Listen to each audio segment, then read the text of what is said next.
All right, everybody, what is going on? What is going on? How's everybody doing? Let me just take care of this real quick. What the hell? Yeah, I'm very excited. I'm very excited for this. I'm very excited for this reaction. I've seen only good discussions about this episode. I've seen like a lot of positive buzz, and I have seen one clip. I couldn't avoid it. I probably could avoid it if I tried a little bit harder, but I did see one little clip. It's not the main clip of the episode, but it is a significant clip. Let me see this real quick. It's from Zoro versus Lucci, and I actually didn't even realize Zoro versus Lucci happens in this episode. I thought Zoro versus Lucci would be something that's... I didn't realize it all happens in the same chapter as the Gorosei arriving. Hold on. The fuck?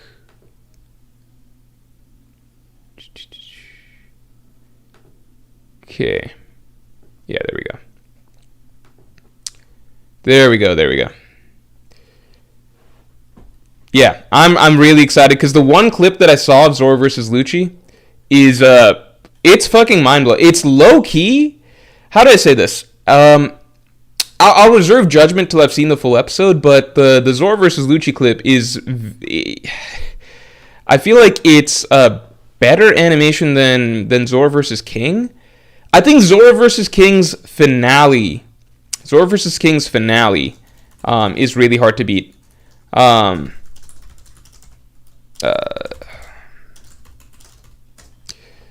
the whole final clash is just such a crazy extended segment that it's really hard to top that. But I do feel like gain very high on the mic. Hold on, let me fix that. Is this a little bit better? Testing 1 3. Hello. Is this better? How do you guys like this? Yeah. The Zoro.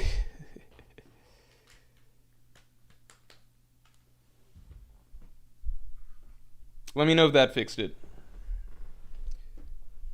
Think that should do it? Yeah? All good? Alright. Very sad day for Sanji fans. Yeah, for Sanji stands. Yeah, because this is not even a canon fight, right? Like, it's not even a real thing that actually happens. It's just a made-up fight. Hold on. I'm worried that... Did I just fuck up the camera? No, we're good. The camera is very finicky. Yeah, this fight is not One Piece. I like this episode more than Zoro vs. King. Yeah, because that's just one of the highlights, right? There's like the Zoro Lucci stuff is just like part of it. I'm genuinely very excited to watch this because I want to watch... I'm going to watch... So for those of you who don't know, I'm going to be watching 2 episodes actually. 1143 and then 1144. I'm going to be watching 2 episodes back to back. So we got a double feature here. Yeah, I guess, yeah, just 2 episodes, right? I don't think I need anything else really for context. Rihanna Zor, thanks for the 5. A One Piece episode with insane filler Zoro glaze that makes no sense to how he is in the manga while Sanji gets slandered nonstop. Must be a Friday. Yeah, is the animation person for this episode, is it Vincent Chanzard? Sorry if I said his name incorrectly. Because he was also on Zoro vs. King, right? And then I think, I might be wrong, but I feel like he's done several Zoro episodes, right? Has he done a few? He's done several Zoro episodes. So I feel like he might just be a big Zoro fan. Nothing wrong with that. It's good to watch. Avarice says, I'm glad Zoro gets cool animation because he has nothing else going for him. Yeah, see, the anime... I saw some people saying on Twitter that, like, if you go by the One Piece anime, right, Zoro looks like, if somebody is an anime only, then it is entirely reasonable for somebody to think that Zoro is comparable to Luffy. And I thought about that, and I was watching the Zoro versus King fight again, because it's just such a cool action scene to watch. So I was watching Zoro versus King again, the climax to it, and I'm like, yeah, it If you are anime only and you're watching this conclusion, you would not be like crazy or like a Zoro tard or whatever to be like, I think Zoro's comparable to Luffy. Like, it's really, it's a perfectly rational take if you're watching the anime. If you're watching the anime, it seems reasonable. Now, I would say that if you watch just the anime and you see Zoro versus Lucci in the anime, and then you already saw Luffy versus Lucci in the anime, then that should bring you down to earth and be like, okay, Zoro's obviously not on Luffy's level, just comparing how these two fights went. But if you were before the Egghead arc, like if you're just watching Wano, you finish Wano in the anime, it's like, yeah, why wouldn't Zoro be close to Luffy? Certainly Zoro looks above the bums like Law and Kid. All Faithful, thanks for being a Yonko tier member for 28 months. Yo, Morj, how are you doing, my guy? Lost last couple streams due to uni exams. No worries, because last 2 streams ago was our first attempt to watch One Piece 1143, and that didn't work because my laptop was having issues, so I had to switch to shitty laptop, and then I couldn't really stream it. But that's it worked out well for you because that means that we got to save it for this stream where I'm going to be watching 2 episodes.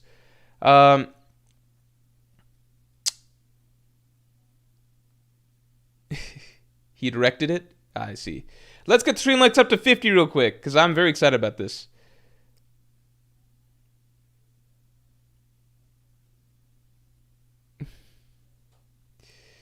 Kenji YST says Vincent also recently said that Toei does Zoro well because Oda gives him more, but now we're going 100 on a 2-panel fight. Not complaining, rather have good animation than that shit in the manga. Yeah, I think it's because everybody who's making the series and adapting the series, they have their own personal biases and preferences, right? So like, even if he can feel like maybe Toei there's no bias, at the same time, there's no other character in One Piece. Like all of One Piece, there's no other character. Like fucking Luffy does not get filler like this fight. Because I saw a clip. This is maybe the best, like one of the best animated fight clips in all of One Piece. And it's like Zoro filler. And you know what was like the previous best animated filler action sequence in One Piece? Zoro versus S-Hawk. So, like, it's at a certain point, it's not a coincidence, you know? And then the flip side is like, if Toei needs to use Sanji for some filler, it's never going to be some filler to make Sanji look good. It's some filler of Sanji getting fucked up, usually, right? So it's just like, at a certain point, it's not... You can't just say that, oh, it's because Oda's treating him well. Oda's treating Zoro well. It's like, you got to actually look like, is this canon or not? And when it's scenes that are not canon, but are being invented to hype up Zoro, it's got to be like, okay, somebody at Toei just likes Zoro, you know? Now, you could also argue that there's the business aspect, right? Which is like, Toei wants viewership. They know that Zoro's a character that drives views, popularity, etc., right? I don't believe that that's the case for just Zoro, though. Like, I imagine Sanji's also a character that is popular in his own right. So I do think it's a mix of like, okay, obviously we're going to get a lot of viewership. People really like this episode. If Zoro gets some really cool shit against Lucci. So that's one part of it. But also I imagine like, somebody up there at Toei likes Zoro, you know? All right. Toei clearly has an agenda. Yeah. Daniel Kwan says Zoro's just more hyped to the majority of the audience than Sanji. I agree, but I think that's a bit of circular, like there's a bit of a circle going on here, right? In terms of like a cycle it's a self-perpetuating cycle, right? In that, why is Zoro more hyped to the general audience? Well, it's like, look at Zoro versus King, right? You watch Zoro versus King, it's like, holy shit, Zoro's so hype, right? And then it's like, viewers are hyped about Zoro, so then we get to the next arc, it's like, viewers like Zoro, let's give him some more hype scenes. So then you get like, Zoro versus S-Hawk, or Zoro fucking cutting a water fountain. And you turn Zoro cutting a water fountain becomes like this whole extended 5-minute scene, and then it's like, okay, this dude Zoro seems really badass. Even him just cutting a fountain is getting so much attention. Okay, well, now let's do it again. Let's have Zoro fight Seraphim Mihawk, right? But let's just add in a whole made-up action scene that doesn't actually exist for him. Hype up Zoro. Oh my god, Zoro's so hype. Everybody loves this shit. Okay, let's run it back again. Let's just keep giving this character. You see what I'm saying? Like, it's not just like, oh, the general audience was just given like, um, you know, a blank equal control versus control sort of situation where it's like, okay, do you like this character better or this character? Who's more exciting? It's like, let's give some more exciting scenes to this character. Okay, now viewers think that this character is more exciting. Okay, that warrants some more exciting scenes for this character, and so, on and on it goes, right? So you would agree that some of this is a feedback loop, right? If, on the other hand, Toei decided that, you know what, Zora's the character that we're going to shit on every single chance that we can get in filler, and then Sanji we're going to turn into this, like, DBZ Goku-esque monster that's getting, like, fireworks every single time he fights any random character, right? Imagine if Toei decided to animate Sanji fighting S-Shark in detail in, like, a filler action scene, right? Sanji's probably going to look pretty cool, especially if they go all Dragon Ball Z aura all over it and everything, and then turn that into, like, fight of the year, you know?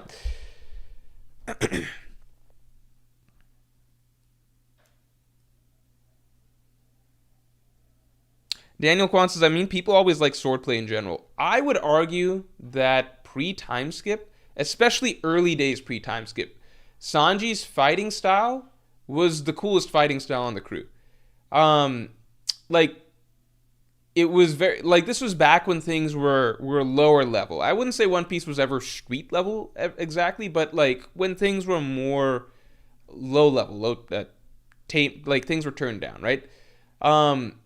Sanji's fighting style was very smooth. Like, him getting on his hands, doing the cartwheels and stuff, party table kicking course, just doing speed stuff, like fast kicks and everything like that. Sanji has a very, very sleek and unique fighting style. I think post-time skip, when things have been turned into more DBZ effects, maybe that shines a little bit less. But I would argue that Sanji pre-time skip had the slickest fighting style out of the entire Straw Hats. Luffy's fighting style pre-time skip I never really cared for until he got Gear 2nd. After he got Gear 2nd, then I was like, okay, now it's cool to see Luffy fight. Although, to be fair, like, Sanji, like, his finishing moves against Queen are really, like, that's a very well choreographed sequence. All right.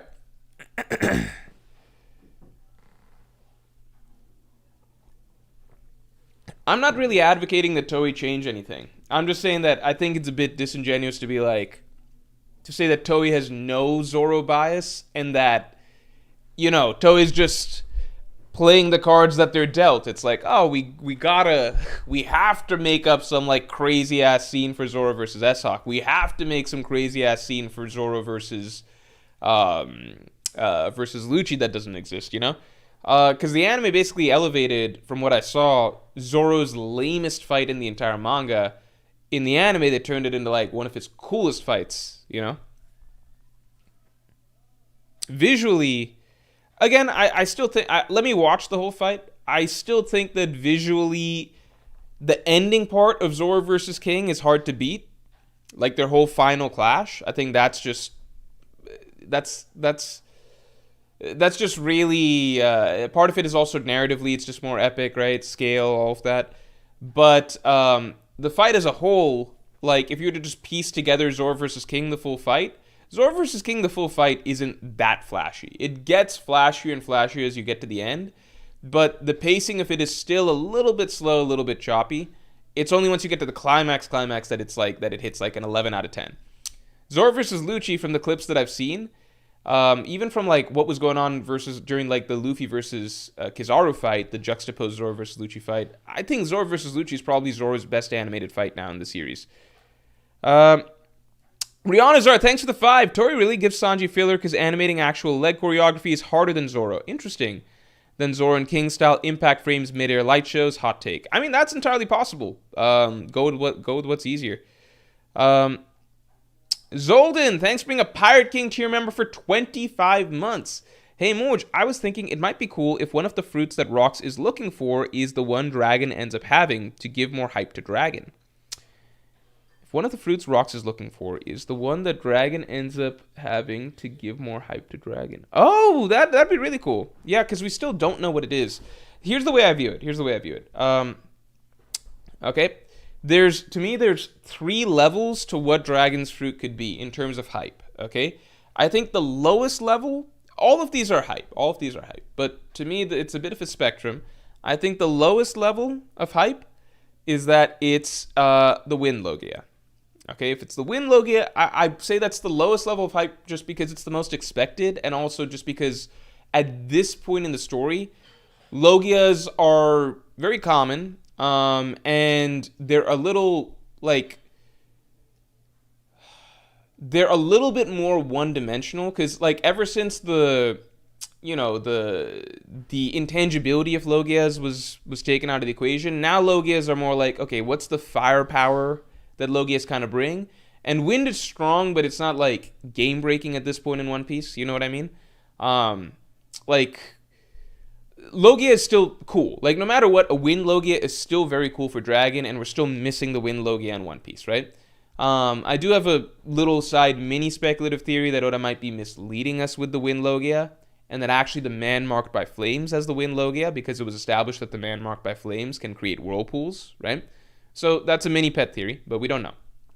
So Wind Logia is the most basic. It's cool. It's okay, it's a Logia fruit that's strong, good shit, right?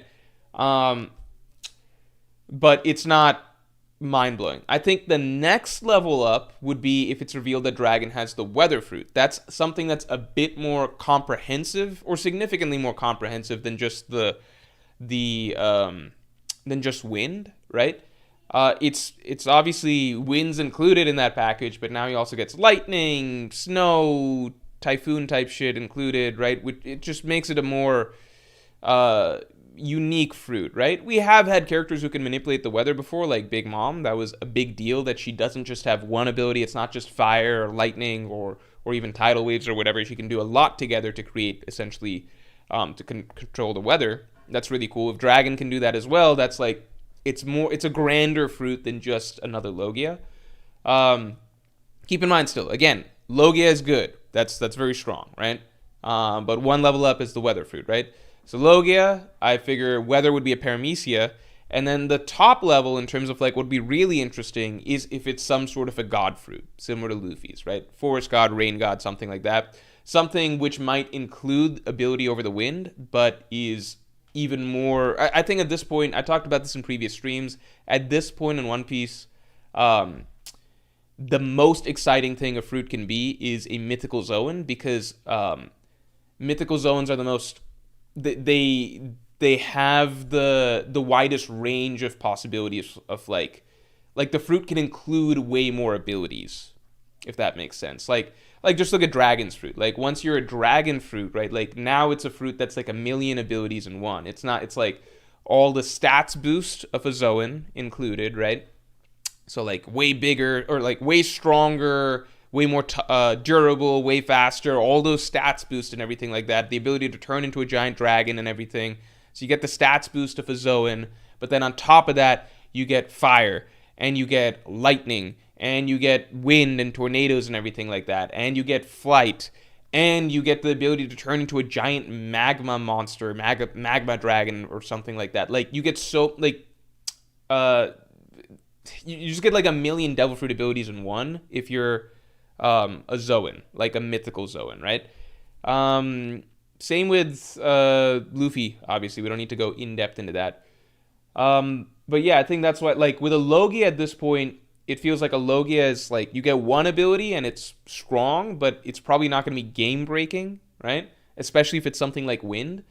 But then, a whole-ass Weather Fruit, now that's more special. And then one of the mythical Zoan God-type fruits, that's some... extreme legendary shit, So I'm curious. I'd be perfectly happy with Dragon having the wind fruit. That's what we all kind of expected for a long time. But if it's something more, that'd be really cool. Really cool as well. Black Lightning, thanks for the 10. The filler makes sense because of the type of fighter Lucci is. He's a fast and mobile character, which are most of the people he fights. If he wasn't Lucci, he would have won off mobility alone. Which are most of the people he fights. I'm not saying that the filler clip doesn't make sense. Like it's still a cool action sequence. It's like how you might imagine Zoro versus Lucci could go. I will say that the manga panels that we got didn't seem to indicate that it was a fight with both characters zipping around a lot. It seemed to be a pretty stationary fight where they're kind of just slapping at each other. But I'm not complaining. Like the anime is its own thing. The anime is its own thing. It provides some cool spectacle. It's cool to watch, you know? Let's get stream likes up to 50 real quick. Henchme976, thanks for the 5. The Fishmen are a 5th column and must be interned for the final war. They will side with Emu to flood the world and expand their domain. Trust me. I don't know if the Fishmen are going to turn sides and help Emu, but that's interesting. The one thing I'd say with filler with the anime is that I do think where it can get irritating in terms of like complaining about power scaling can be silly or whatever, right? But at some points it can get pretty egregious because it's just like seeing the punch that Kobe did in the anime versus the manga, it's very, very different. And it's different to the point that it's like, I think it just can get annoying seeing the discussions that come out of people who, like, their memory of what a fight is or what a moment is turns into what the anime depicted it as, when that's not really close to the case, right? I think I even saw some post recently which was something like still now, someone put some post out saying like, this attack that Kaido did on Luffy is still the strongest attack that anyone in the history of One Piece has done. And it's a clip from the anime. And I'm looking at it, I'm like, yeah, if you're like an anime-only person, then this is probably the strongest attack a character has done visually. Because it's like, Kaido hits Luffy and it's like, creates like this hockey boom that like is way bigger than all of Onigashima. But it's like, that's not actually what he can't actually do that in the manga. That's not a real thing. So yeah, if the anime was canon, maybe that's the strongest attack anyone in One Piece has done. But this is fiction. This is like not a real thing. This is just anime gas, right? Like in actuality, nobody has done a move like that in the story. If we're going by that logic, then Kobe's attack is actually the strongest attack that anybody has done in One Piece. So I think that's where the anime can get irritating, when it gasses things up to a point where it's like,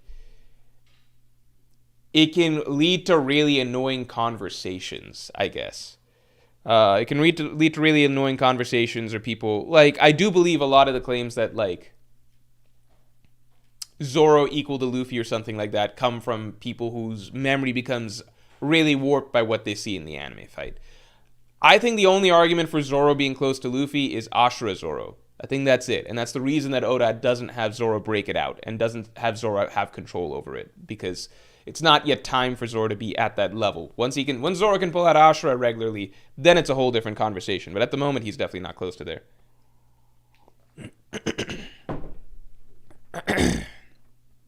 Savage J, thanks for the 5. People begged to see more of this fight because it was off screen, and they wanted to say Zoro struggled, but now it's here, they're mad because he has so much aura. I mean, none of it's canon, so it's just like, it doesn't, it's not canon. It's not. The fight, it's not even like the fight was off screen and this is revealing what happened off screen. It's a rewrite of the fight, because we already saw, like, you can see what happens in the manga. It's not like Zoro loses his sword at some point, but it's not like because of the way the anime does it. It's Zoro just has his sword knocked, like, they're just slapping at each other. Lucci knocks his sword out of his hands. Zoro then catches it and cuts Lucci. That's it. None of this other stuff happened. It's not like people are mad because the anime revealed what actually happened. It's like, this didn't happen, but it's cool to see it. But no, this doesn't give Zoro aura, because the aura was already erased by the canon material, which is the manga, wherein Zoro was huffing for 15, 20 chapters straight. That's actually what happened. But this is a cool depiction of what, you know, a more poppy idea of like what would have been cool to see in the fight, you know? JWP, thanks for being a Pirate King tier member for 33 months, man. Yo, Morj, man, with Dragon, I've always assumed he'd have a Storm Fruit and not Wind. Because if he had a Wind Logia, would he just turn into nothing, lol? Ever since the Nika reveal, I hope he has Rain God or something. I think it'll be Oda's version of Wind, where, like, you know, it's some... You can still kind of vaguely see it. But I guess, yeah, turning into air to some degree, that's not that different than, like, Smoker's Smoke Fruit or Ace's Fire Fruit. You know, they're still turning into a form of gas, I guess. With Dragon, I guess, it'd just be turning into oxygen. But yeah, Storm Fruit would be cool. It also plays into the Lightning Bolt that Luffy, that freed Luffy at the beginning, you know? But yeah, ever since the Nika reveal, I hope he has a Rain God or something. Yeah, the Rain God or Forest God from the mural, that would be like the coolest thing on the furthest end of the spectrum. So, you know what's something interesting, by the way? Which is that, like, there was some artwork of Shamrock that was released. And Oda did his little comment underneath it, and he said something about Shamrock representing the storm. One Piece, Shamrock, Oda, Storm. Let me see. It was something. I might be misremembering it. But I'll look for that later. I wonder if Shamrock might have some sort of wind fruit. I don't know. Just a thought. I might be misremembering. Joseph S. says, Morj, I think it's the storm fruit since the coming storm has been mentioned so many times. Yeah, I think storm fruit would be really cool. But, like, wind can also bring a storm in itself, you know? Swagny D. Toei Defender, thanks for the 2. 3 swords frame by frame versus Sanji's legs. Be for real. Hey, if this is that Swagny Toei guy from Twitter, I've got a message for you. All right? Here we go.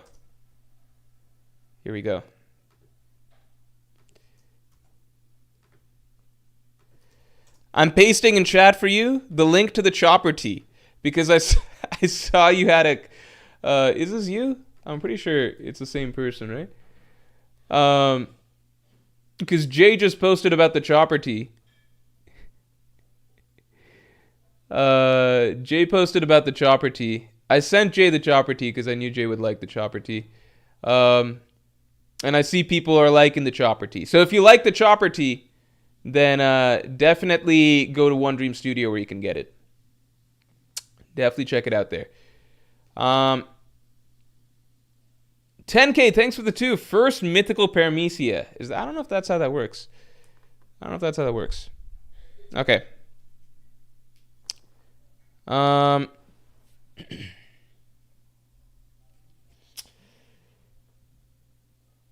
All right, let's get the stream likes up to 50 real quick, and then we're going to watch this. We're going to be watching 11:43 first, and then 11:44.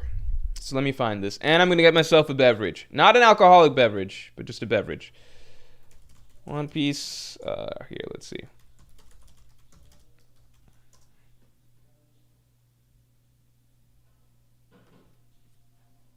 I've been looking forward to this.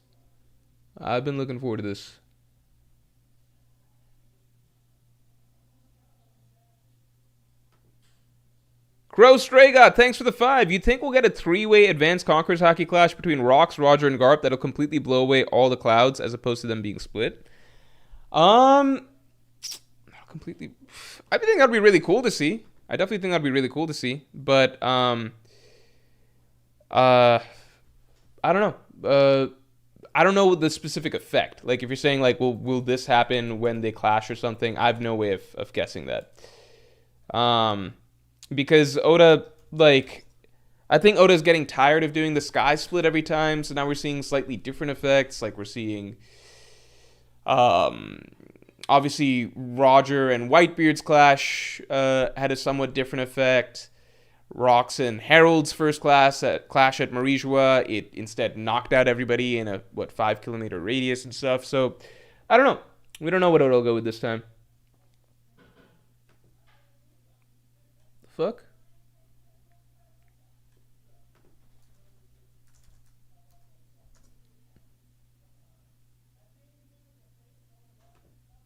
Hold on. Okay, let me try this.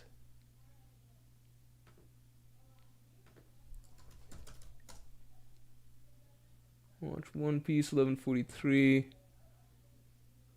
Man, hold on.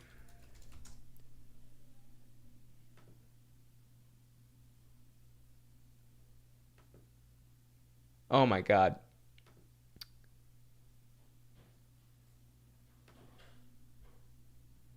Okay. I need to look into something after this, but because my laptop got fixed, and the person who fixed it installed a new type of antivirus that I'm not familiar with, and it was just now is blocking several of the sites like Kiss Anime. I think it was blocking that. It wasn't letting me access those sites, but luckily I found one that works. I was getting worried for a second. Uh, Swagny's saying, my hatred for Chopper will make me drop $40 on a shirt. It's a good shirt. It's a really high quality shirt. This is also by the same people, by Gomu. Their shirts are very, very high quality. So you will not be disappointed. And the thing I'll always say about the Chopper shirt is that if you walk into... here, let me try pulling this up.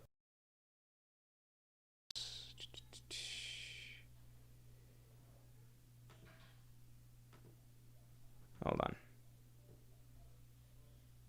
on. Wait, this is supposed to be like this. How am I supposed to do this? Hold on. Yeah, here. What the fuck? My god. Okay.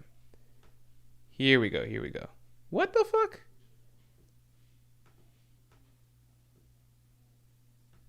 I'm so confused. Okay. Hold on.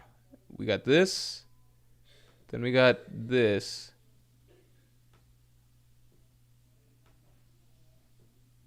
Okay, this should work. There we go. All right. The one thing I'm trying to show you guys about this Chopper shirt is if you walk into an anime convention wearing this, you will get some looks. People will be interested. This will get you some looks. I'm just saying. If you want something that's a little attention grabbing, this is the shirt for you. This is also very hard to explain. This is very hard to explain to my girlfriend because she is not that far into. She's still only at Alabasta, and so she loves Chopper. Chopper's her favorite character because early on Chopper is great, right? Like Drum Kingdom, I think that's an arc that gets a lot of people very like emotionally invested. Chopper has a really, really compelling story early on, and he's just a really good character for a very long time. It's post-time skip. Really, it's post-time skip that he turns into his mascot type thing. So I had a lot of difficulty explaining like why this would be popular, and she's just like, why do people hate Chopper? It's hard to explain. But I promise you, you go to an anime convention or something wearing this, you will get some attention. People will be looking at you. If you want that or not, that's up to you, but I'm just saying. It has an effect. Justin Holland, thanks for the 5. What's stopping Minx and Fishman from being involved in God Valley? What do you think Zora's Ashra is? Like the sun, can Nika powers have colors? Okay, so in order, what's stopping Minx and Fishman from being involved in God Valley? I think they don't want to be turned into slaves. So I think that's most likely number one. So Minx and Fishman, they can't fight against the Celestial Dragons like that. They don't have that firepower. And God Valley was never supposed to be this like big act of rebellion necessarily. It was just pirates swooping in trying to get their own. So I think that's the big thing. Then what do I think Zora's Ashra is? I believe Zora's Ashra is Advanced Conquerors Haki. And I think that was very, very, very clearly... Like, I think that was essentially spelled out for us in the chapter. And if you just read... Like, because the Japanese phrasing and the kanji is all very, very...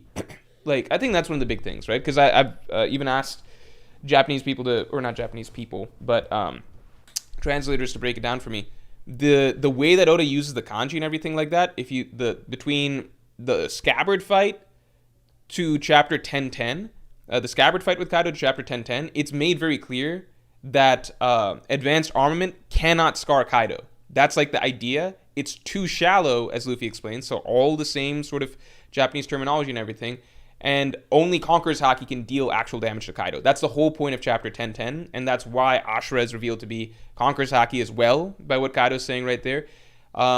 It's a use of Zoro doing advanced Conqueror's Haki. And like this is further, like I think a lot of people pushed back on that because people thought it's cooler to say that Zoro managed to scar Kaido before he even had advanced armament or advanced Conqueror's Haki down, because Zoro first really starts consciously tapping into advanced Conqueror's Haki in the King fight.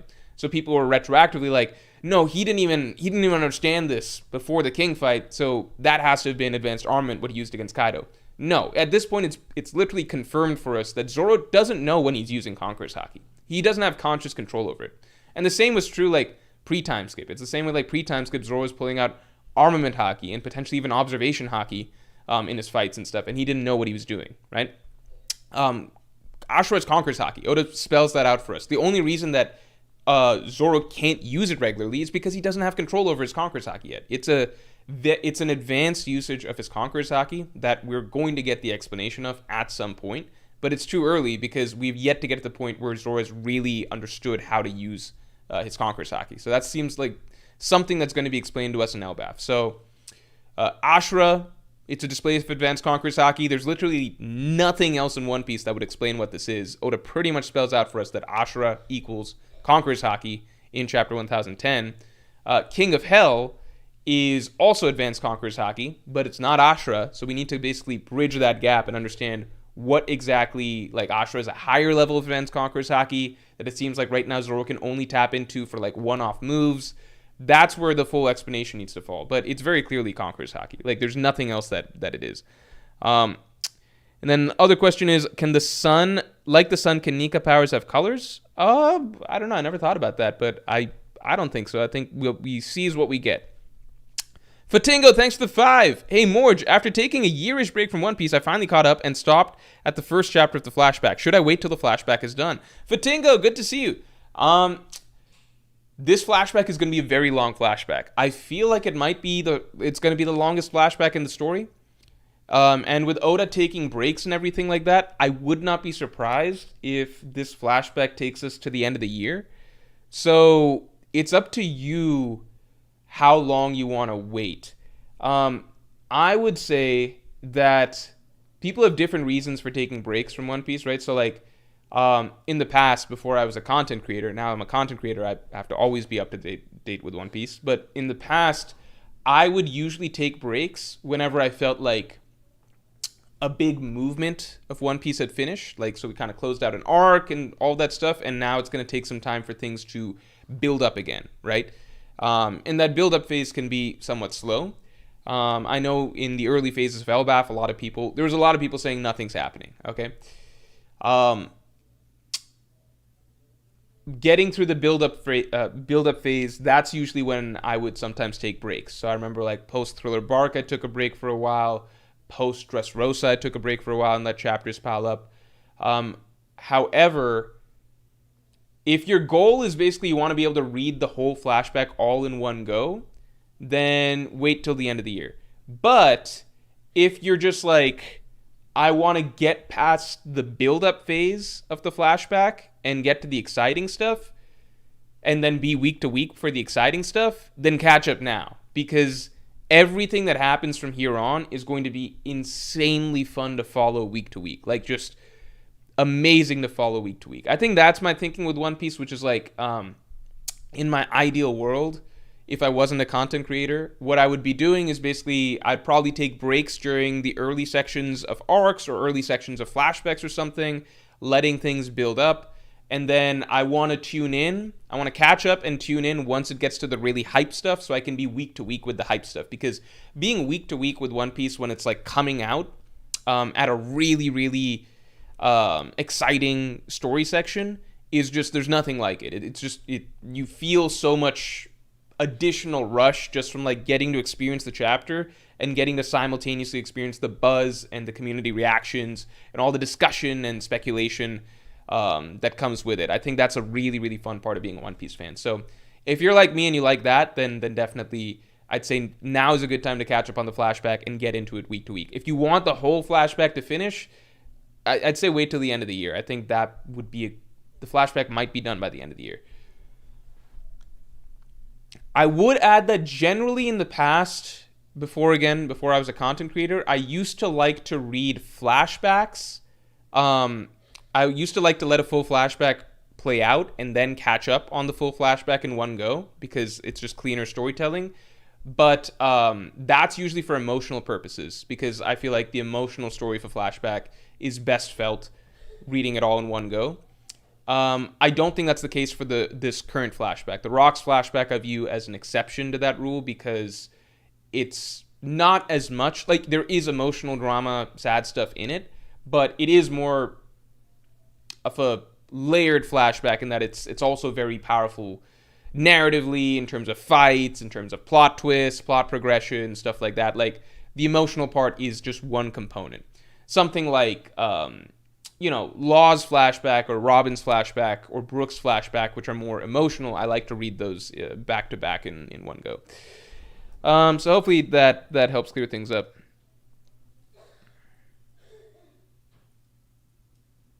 Black Lightning, thanks for the 10. Funny how you bring up that Kaido says that the scabbards mimicking Odin's sword is nothing like Odin's when the only difference is Conqueror's Haki, so why do people still separate sword skills and Haki? I don't know, man. I thought that's like a very old argument, too. I don't think that there's... I've never been on the side that, like, sword moves using Haki are different than sword skills. I've never been... I've been very clear in past discussions and everything like that. Like, sword moves using Haki is still sword skill. Like, that's a part of sword skill. In fact, that's the most important part of sword skill, the Haki part of it. Turns out, whatever the fuck Zoro was learning pre-time skip that wasn't Haki was just, like, useless sword skill. What you really need is, like, you need the Haki, right? That's the most important part of sword skill. Yeah, I think that's, like, a very outdated argument. I don't think maybe people still say that. I guess people still say that, but, like, you can't watch, like, Rox and Harold, for example, fight sword to sword and be like, well, this isn't swordsmanship, this isn't sword skill. No, like, it's clearly Haki. My argument has always been, like, if there is stuff that is not sword related that you can do with Haki, then that opens up avenues for Shanks versus Mihawk to be, because that's what we're really getting at here, like Shanks versus Mihawk. Then that opens up avenues to Shanks versus Mihawk. Again, strongest Haki move in the story, Joy Boy Haki Knot, right? Joy Boy Haki Knot. Strongest Haki move in the story. It's established that Shanks can do something at least comparable to that, right? So it's possible that Shanks' best Haki is something else. That's still in the realm of possibility because it was already demonstrated and we got an example. If that's not the case, and Shanks, just like Rox, just like Harold, just fights with Haki using Haki on a sword, and there's not really other levels to Haki that we haven't seen, then then Mihawk's obviously stronger, right? I'm ready to find out when we get there. I think people obsess over this argument when it's just like, why does it need to be... Why don't we just find out when we find out? Why don't we just get there and find out? Like, why... Like, if people are so confident that, like, Haki is only used in conjunction with sword attacks, then there's no need to constantly relitigate the same discussion, right? Why don't we just... you can feel secure knowing that eventually... Like, what's even the point of bringing it up? You can feel secure knowing that eventually we will see Shanks fight. Shanks will just use sword and Haki, and then there's no more discussion, right? Fatingo, thanks for the 5. You convinced me. First time not being week to week in like 10 years, and it has been tough. Enjoy the week to week experience so much. Sticks with you. Yeah, it does. It feels very, very different. Just being able to experience it all week to week. Like, that's not to say binging things isn't great too, because I got to binge Enies Lobby, and that's still my favorite anime arc of all time. Because Enies Lobby I got to binge. But the Marineford week-to-week reading experience was just unreal. You know what it is? Here's what I think. I think Enies Lobby, I like better binge. I think it falls into different categories. I think some arcs I like better binged. Some are better week-to-week. I think Marineford week-to-week is just amazing because I think any arc where there's like lots of crazy hype, like hype, major reveals, twists, and things like that. And that's like the centerpiece of the arc. I think that's best week to week. So something like Marine Ford. Enies Lobby, I view as like, yeah, it has really great fights, phenomenal fights throughout the ending, but ultimately, like, it's not like crazy character reveals and stuff. Like, oh my god, this chapter we're seeing Mihawk's versus Jozu. This chapter we're seeing like Marco versus Kizaru. This chapter we're seeing Akainu versus Whitebeard. It's like, it's fights, but it's all within the flow of like a more personal, dramatic story. So I think something like Enies Lobby, I did prefer seeing all binged because I get to binge through, you know, Luffy versus Blueno into the Robin scenes and the Robin flashback and everything, and just like when it's more about the emotional journey, I think I like that better binged. When it's more about like like the crazy hype moments and big twists and big plot scenes, I think week to week is better. So I think it depends on the arc. I'd say the current flashback, you definitely week to week is a stronger experience probably.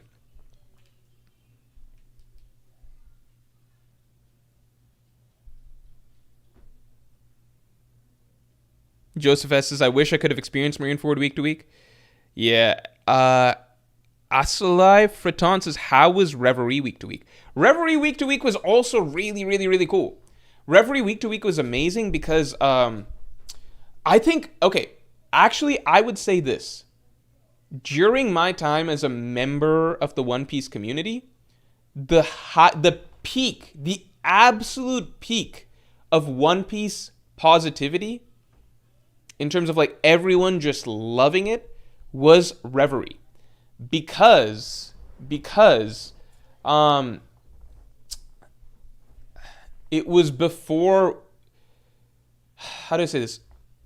Dressrosa, I was, at the point of Dressrosa, I was like part of, like Marine Ford week to week, that was, like, you could also argue that was the peak. But, one, I was a lot younger then, and like, I wasn't as active on forums and stuff, so I could see stuff, like some chapters I was watching on YouTube, like literally on YouTube, I would see the chapters. So you could see the comments and everything, but I wasn't as in tune with everything. And the other thing is that during Marine Ford was kind of like One Piece's in the West.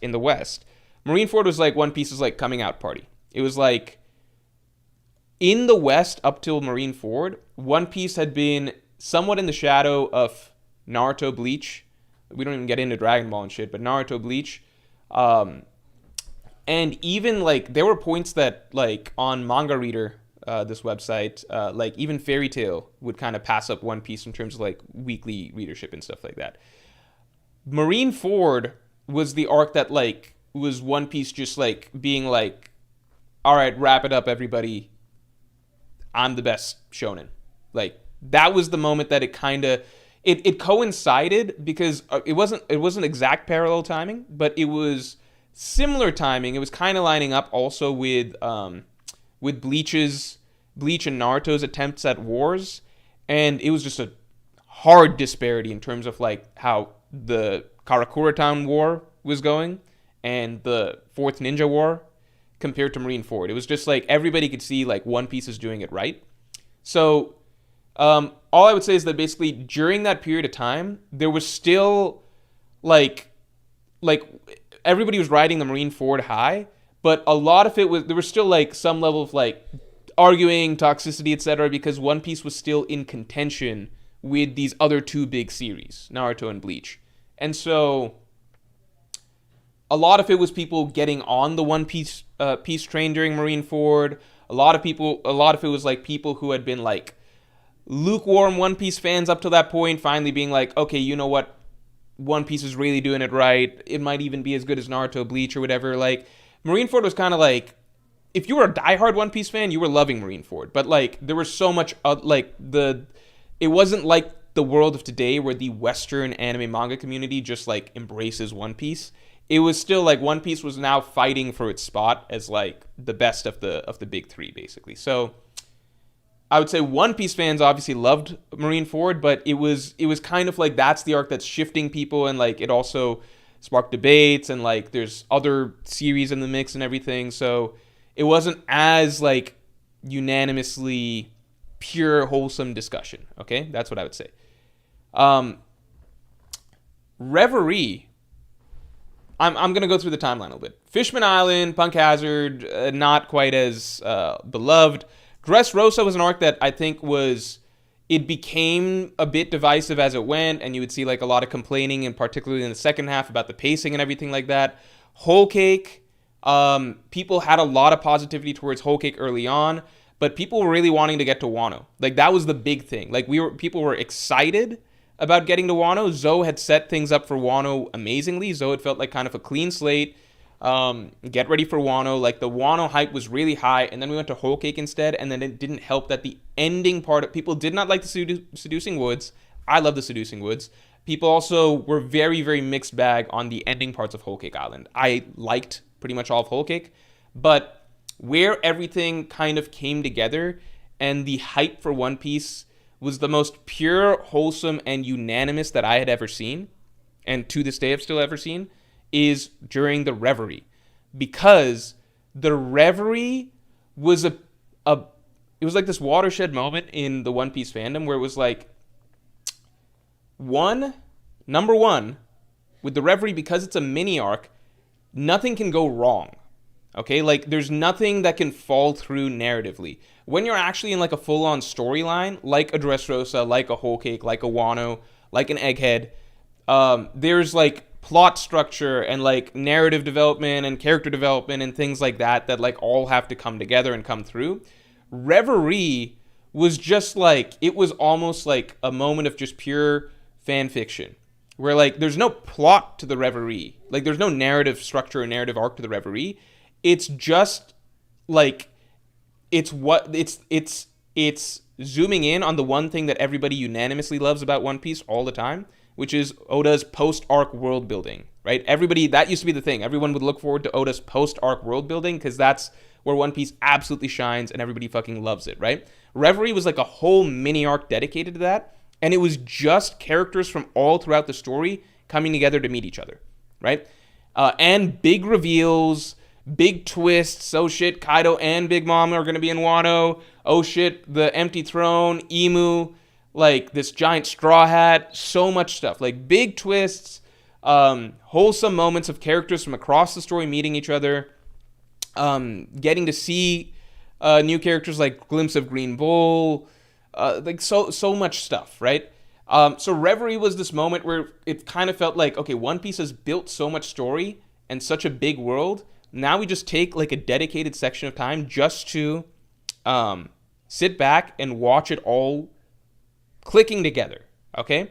There was no critiques of Reverie. There was not a single soul in the One Piece fandom disliked the Reverie chapters, okay? So it felt like a moment where everybody got to take a breath of fresh air, just admire what One Piece has built.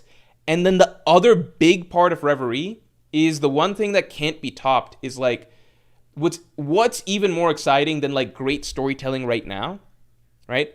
The thing that's always more exciting than great storytelling in the moment is hype and excitement for what's coming next. Because your imagination is just like, it's pure emotion, right? Like, it's not tainted yet by actually experiencing the story and like feeling your likes and dislikes or whatever, right? You're just excited for what comes next. So, people had mixed feelings about Whole Cake.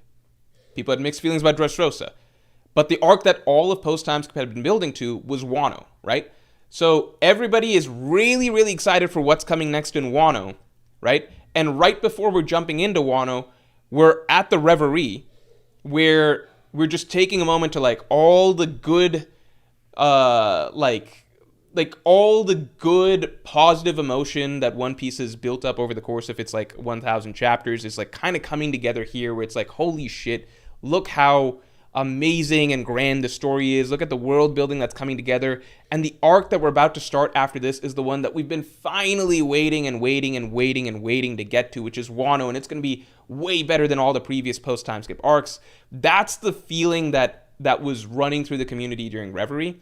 And so there was just boundless joy and optimism. I don't think there was a single sad or critical One Piece fan during the Reverie. I don't think there was a single one. I think that is a hard feeling to recapture just because it's just predicated on so much satisfaction with what's going on right now and excitement and optimism for what's about to come next. Okay? I think that I think that after that, I've never really quite seen that because Wano, obviously, a lot of people, you guys know I'm negative about Wano, but even people outside of our YouTube circle or whatever often call Wano like an arc of highs and lows, right? And then Egghead, people really loved, but then some people are a little bit mixed on the ending. And then Elbaf, like, people have been really enjoying it, but then you saw some critiques and stuff. Everybody's really loving the current flashback, but even the current flashback, I don't feel like has that sort of like unanimous. I don't feel like there's unanimous joy and optimism for One Piece the way that there was during the Reverie, because I think that people are still like I still see comments from people that are like, do you think like Oda's gonna be able to get Elbaf right, or like, are you worried that like Elbaf's not going to live up to expectations after the God Valley flashback? Some people are like, we don't want to go back to the Straw Hat stuff after the Rocks like flashback and stuff. Like I think there's still some mixed feelings based on how past arcs have gone that like lead to some level of like, okay, Oda's really nailing it right now, but is this going to be good later? Or like some level of skepticism. Whereas I just remember during the Reverie, it was just like everybody's loving what's happening right now. And everybody's like overwhelmingly positive and confident that Wano is going to be like the perfect arc. That's how I kind of remember it. Okay. Royalty says no, Elbaf had way more build-up than Wano. No, Elbaf did not have more build-up than Wano. Elbaf has been mentioned earlier in the story than Wano, and but that's not the same as more build-up to the arc itself. Like the island has been mentioned earlier. In the story, but the actual plot of Wano has been built up to way more than the Elbaf. Like every single post-time skip arc, like from Punk Hazard to Dressrosa to Zoe to Whole Cake, all of it was building to the Wano climax, whereas Elbaf had pretty much no lead-in. Like Wano wrapped, then we went to Egghead, and then we went to Elbaf with no sort of setup. Like we didn't know anything about Elbaf, what's going on in Elbaf, who's in Elbaf. What's the conflict of Elbaf? Because there was no conflict of Elbaf. Like, nothing had been set up for it. There were literally people asking before Elbaf, like, Morj, do you think we're going to skip Elbaf because there's no time in the story? Nobody ever said, do you think we're going to skip Wano? Okay. Enders's build-up is not the same as being mentioned earlier. Yeah, exactly.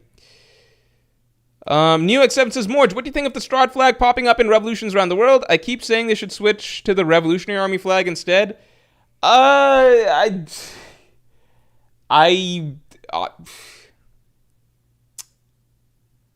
Obviously I love One Piece, but at the same time, like, I just think any sort of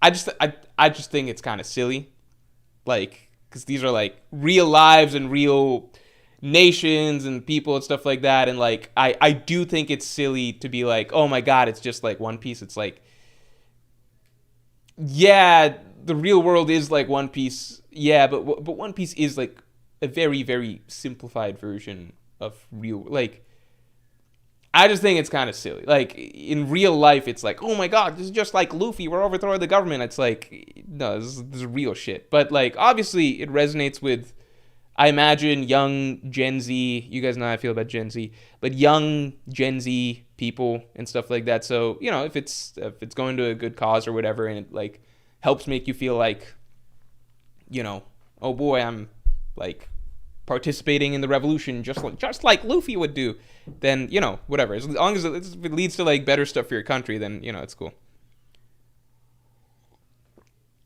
I think it's cringe, but, like, it's okay to be cringe in, like, you know, whatever gets the job done, right? Like, if that's what's motivating you, then do it, you know? As long as it leads to better outcomes for those nations.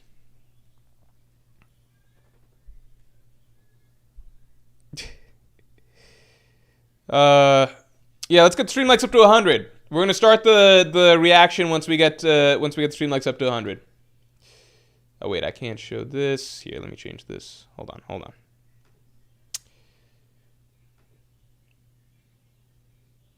fuck? Okay. There we go. All right. Let me change the filter.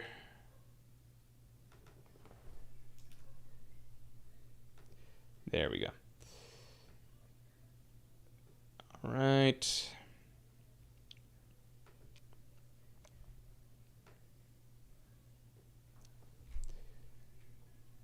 All right. All right. Let me make sure desktop audio is off too. Let's get the stream lights up because we're almost there. We're almost there. Desktop audio is off. All right. Good shit. All right. Wait, did I miss any supers? I missed some super. Oh, I missed one. Ignorant Weed, good to see you. Thanks for being a Pirate King tier member for 21 months. Saboti is the best anime arc of all time. I mean, it's best anime arc of all time. I think, like, Saboti is a pretty, like, it's a very hard arc for me to evaluate in terms of, like, my favorite One Piece arcs, because Saboti really is, like, it's a storyline where it's, like, it's the only One Piece arc where it's, like, every single chapter is 10 out of 10, I'd say. Like, not every single chapter, but I'd say 10 out of 10 or 9 out of 10. I'd say everything starting with the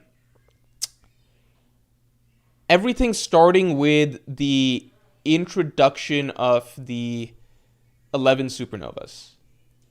I think everything, so that'd be what, chapter 3 or 498, I think? Because, like, 498, I believe, is, like, the supernova's introduction. So that's exciting. That's, like, such a breath of fresh air for One Piece, the supernova's introduction. Because, like, it just fills your mind with possibilities. Luffy's never had rivals before, yada, yada. And then next chapter is, like, the Zoro Celestial Dragon incident, which is, like, really exciting. And then the next chapter is Rayleigh introduction. And then I think the next chapter, I think, teases the Whitebeard conflict maybe a little bit. I'm not sure. Maybe that's one down chapter. But then, like, 502 is Luffy punching the Celestial Dragon. And then we get the team up between Luffy, Kid, and Law. And then after that, it's, like, Rayleigh sharing stories and Kizaru arriving. And then it's just, like, mayhem with the Supernova fighting the Pacifista and Kizaru. Strahd's fighting Pacifista. Then Strahd's fighting Sentomaru and Pacifista. Then Rayleigh versus Kizaru. It's just, I think it is the single best pure run of One Piece chapters that we've ever had, and it's all one arc. And even the shit that happens before it, which is Duval's shit, is the peak of One Piece comedy, in my opinion. So it's like, Saboti is really damn hard to beat in terms of, like, a perfect run of chapters, in terms of, like, a perfect arc, but it's also just such a short storyline that it's a little unfair to compare to other storylines. It kind of reminds me of, like Chainsaw Man. I've always felt like, people talk about how great Chainsaw Man is, but one thing that's interesting is that you almost never see Chainsaw Man arcs put up there when people talk about greatest manga arcs of all time. Like, people obviously talk like One Piece, Enies Lobby, Marineford, or Hunter x Hunter's Chimera Ant arc, or, like, Naruto's Chunin exams, right? Like, or Naruto's Pain arc, right?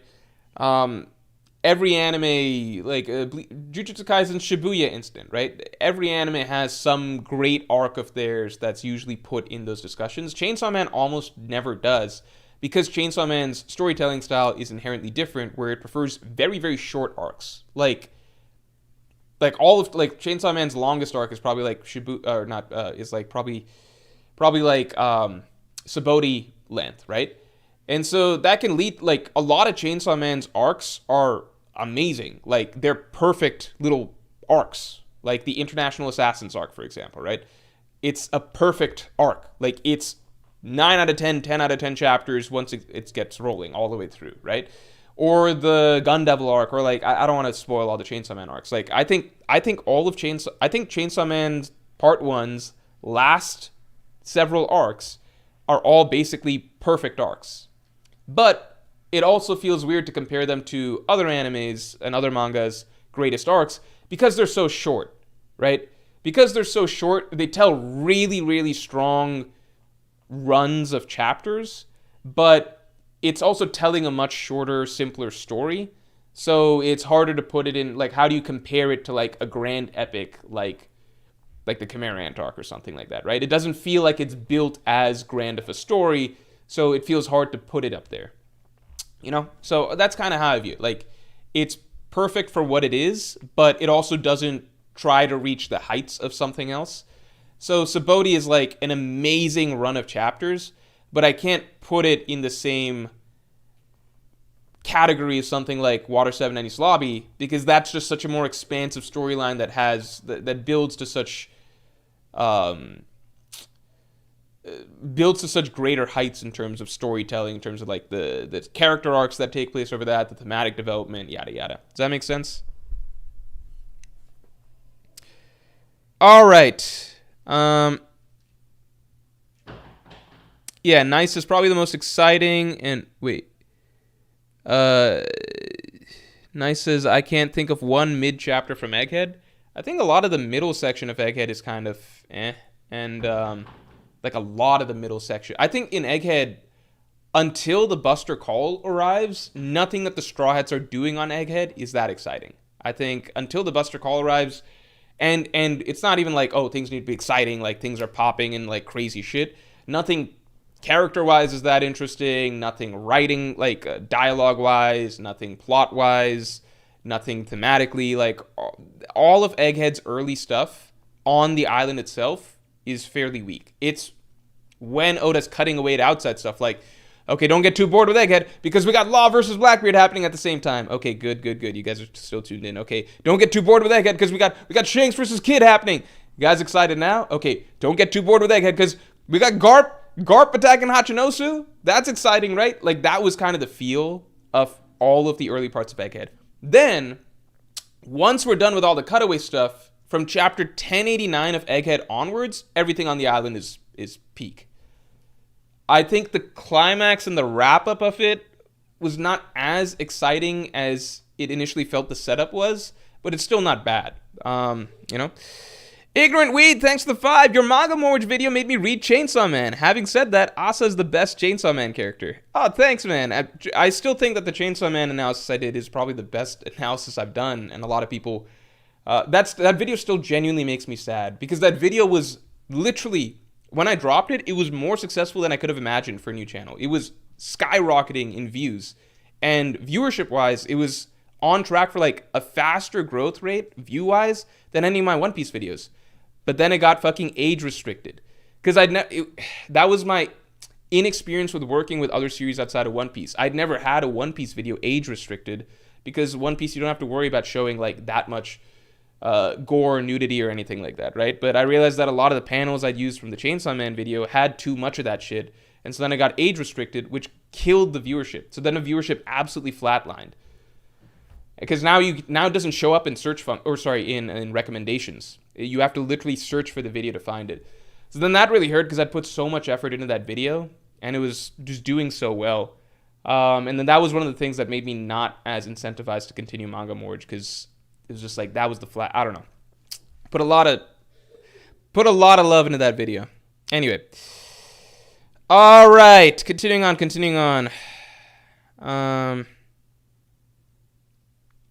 Let's get stream likes up to 100 real quick, because we're almost there.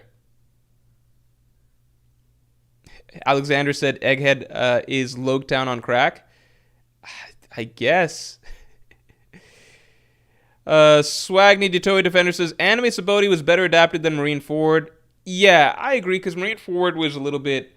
I think the pacing of the Sabaody anime was really good.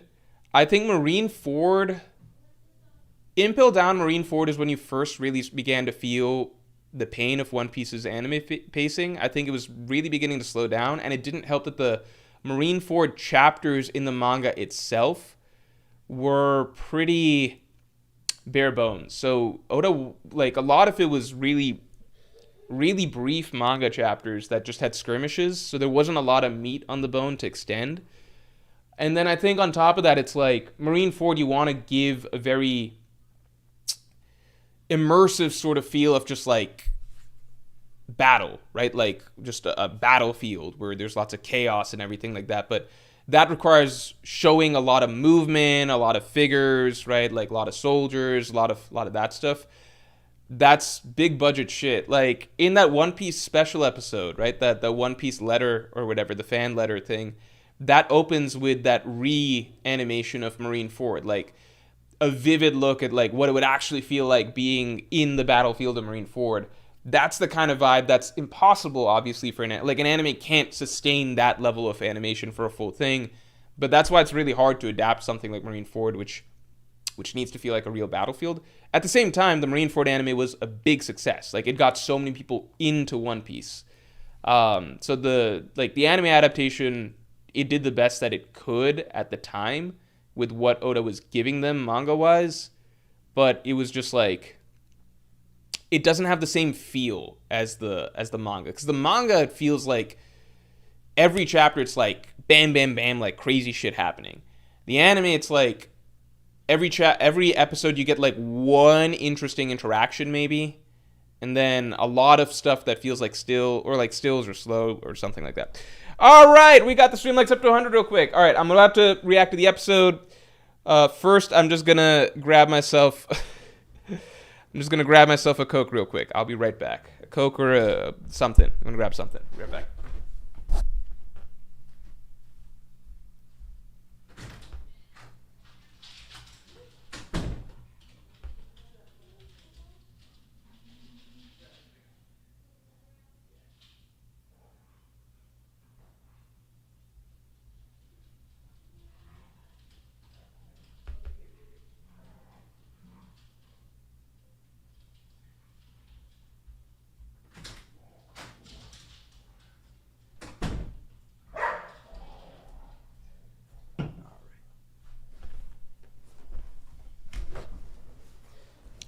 All right.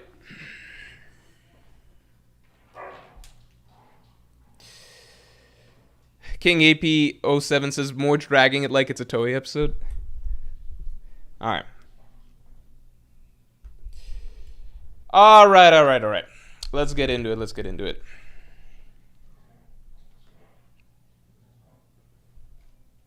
Again, genuinely very excited to watch these.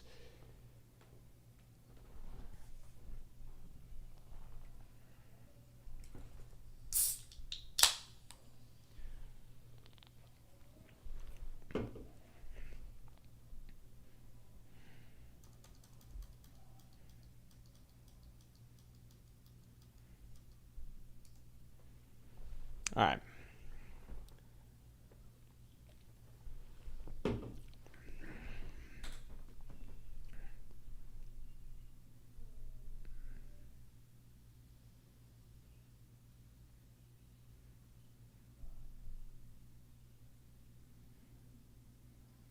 Ooh.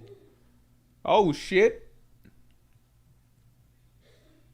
That was a slick Kizaru animation. I want to watch that again.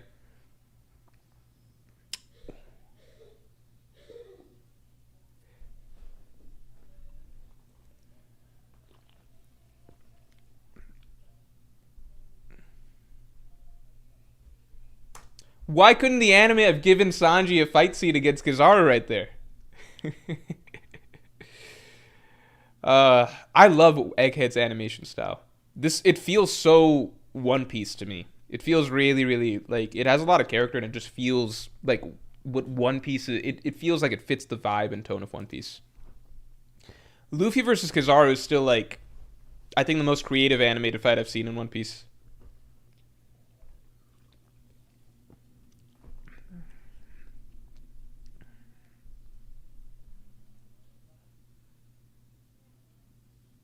Oh.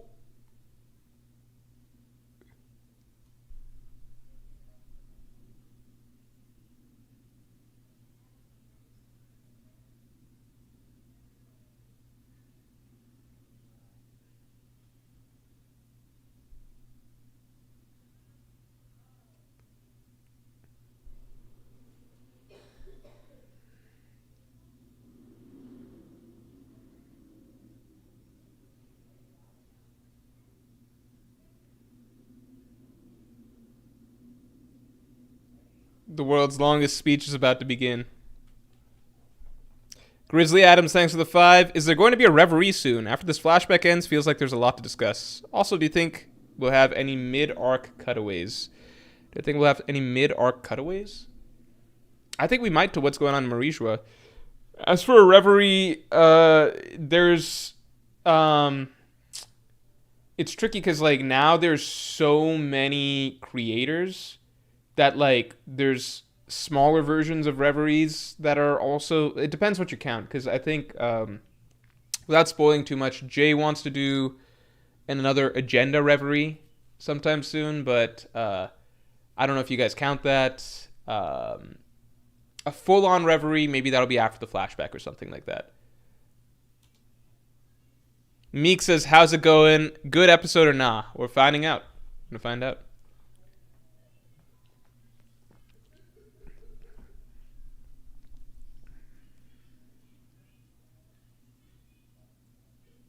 I'm gonna be honest. I'm most excited for Zora versus Lucci, but that's just because that's the one thing I saw the clip of.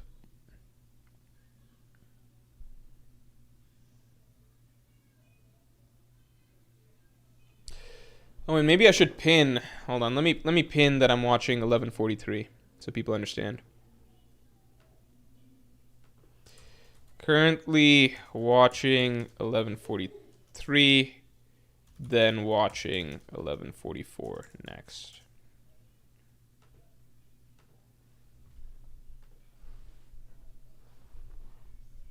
Oh? What? Kyros versus Rebecca? Wait, time out. Was this in the manga? Was this in the manga? Were they shown sparring in the manga? Because I thought the whole point was... Maybe I'm misremembering. I thought the whole point was that Kyros was like, I never want you to have to hold a sword again.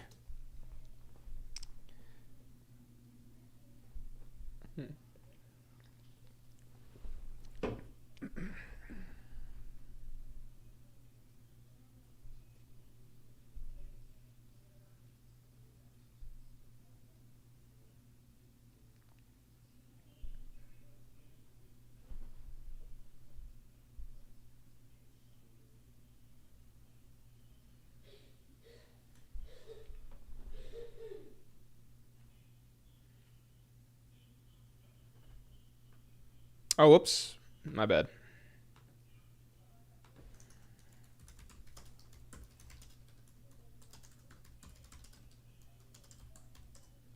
Thanks for pointing that out. My mistake. Oh, yeah. Hold on.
Oh, hold on. Stream just... It's all good. Okay.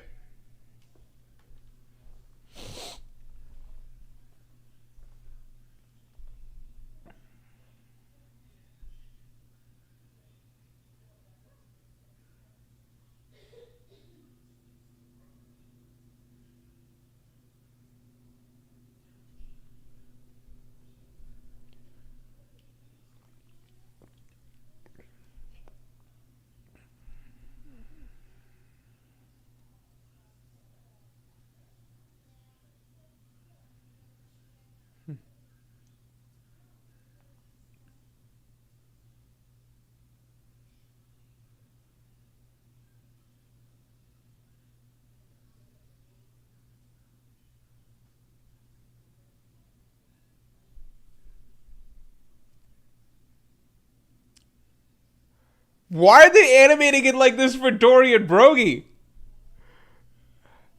You know what's crazy? So I've seen these characters like a million times. I've talked about them a million times. I still fucking forget which one's Dory and which one's Brogy. I feel like he's Dory and the tall one's Brogy. Or maybe it's the other way around. I think gun to my head, I would not be able to properly guess.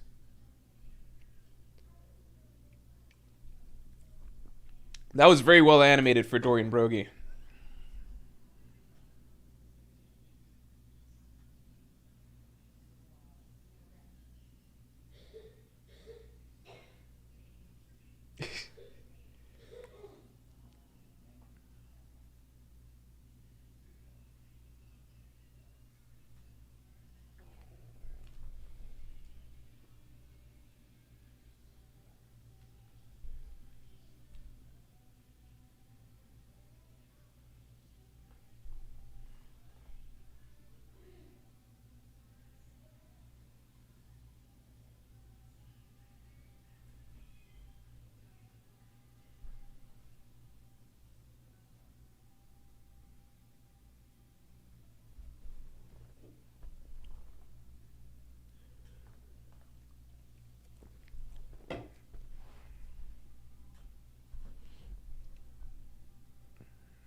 All right. I predict that the episodes that feature Vegapunk's speech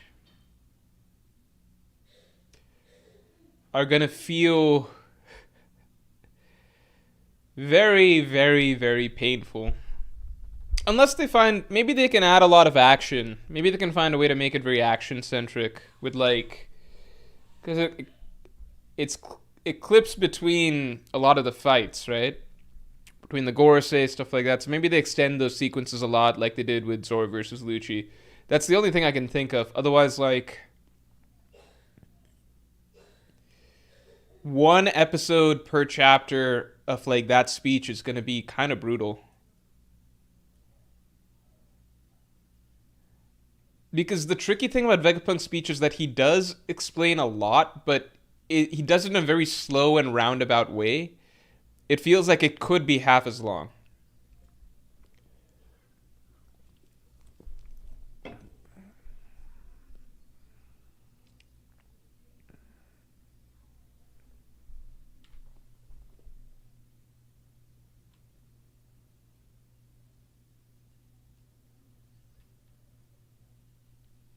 I think the anime's done a really good job with that, though.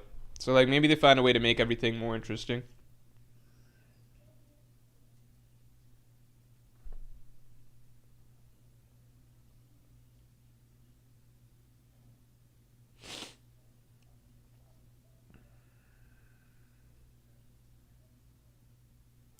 Big News Morgans is a smart guy.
I'm currently regretting watching episode 1143. I should have just watched 1144. I've made a mistake.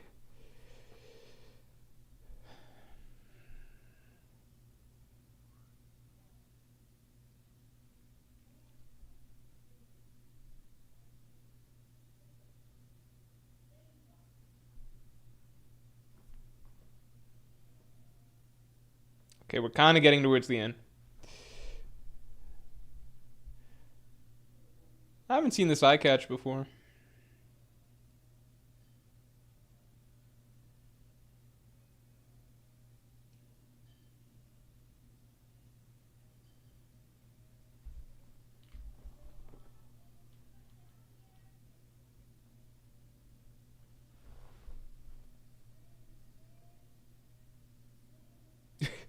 What? I got Kuma like that.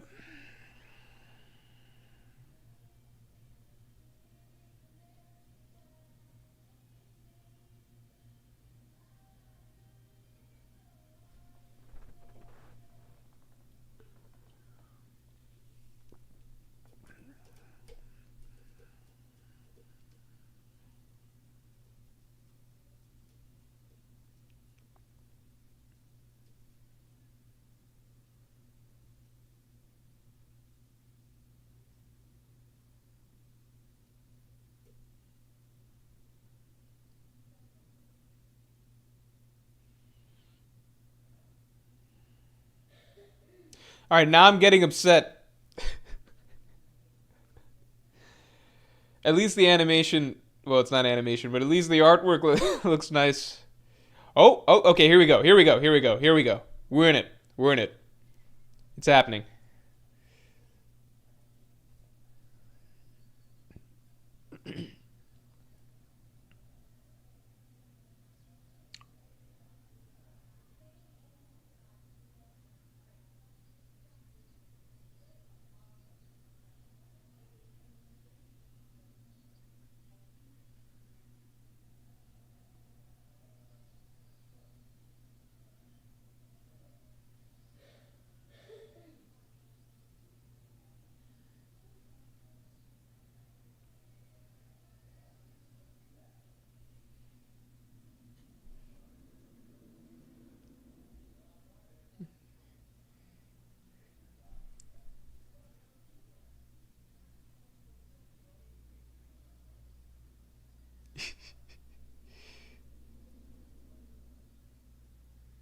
I like that. Yeah. Throw him into the ocean, Luffy. The ocean. Not the end of the world. The ocean.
Use your Conqueror Saki the way Gaban tells you later on. Don't know why he doesn't do that yet.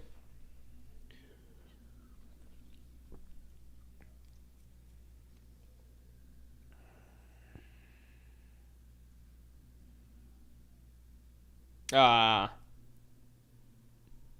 Anime showing the PTSD.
All right.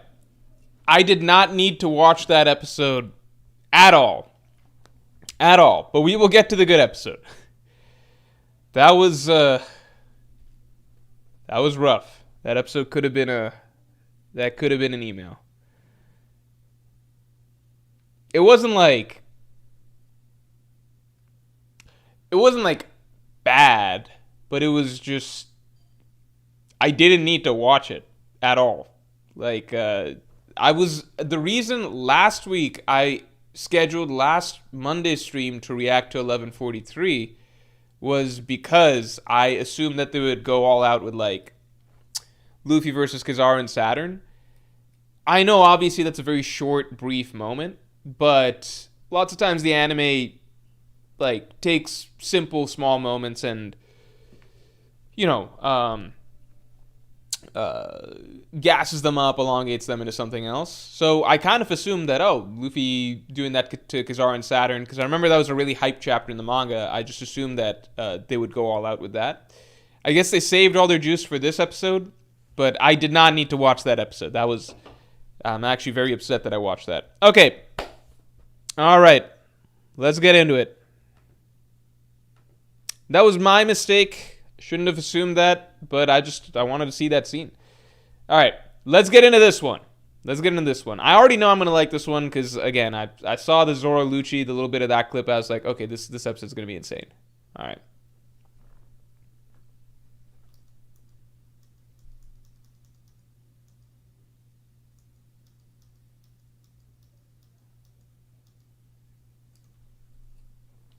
I'll make sure I'm not missing anything.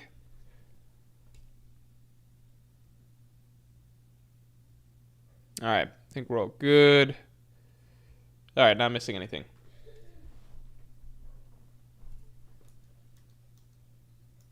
Okay, here we go. All right. I'm not lying. I've been looking forward to this all day. And that's very rare for me with an anime episode, but just from what little I've seen, I'm very excited. Yeah, this looks good.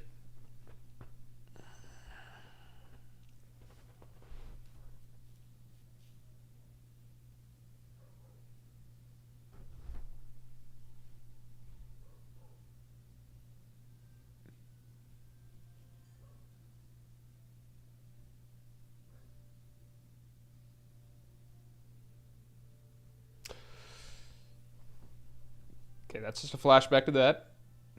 But that was a really well animated scene as well. Saturn coming.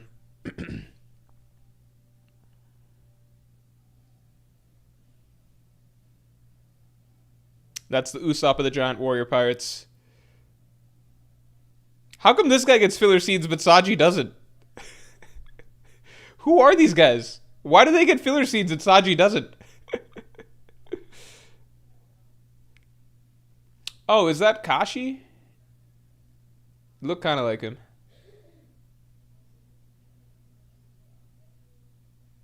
No, what just happened? What it skipped for a second for me. Fuck.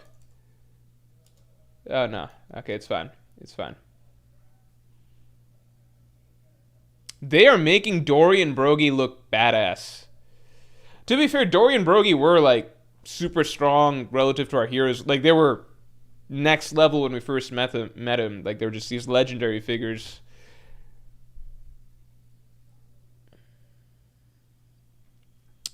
And now we know Dory and Brogy were the strongest pirates in the world for some time. Like they're Harold's wings. That's kind of how I view him now. Fuck, what is going on? I have Ethernet and everything. Don't know what's going on.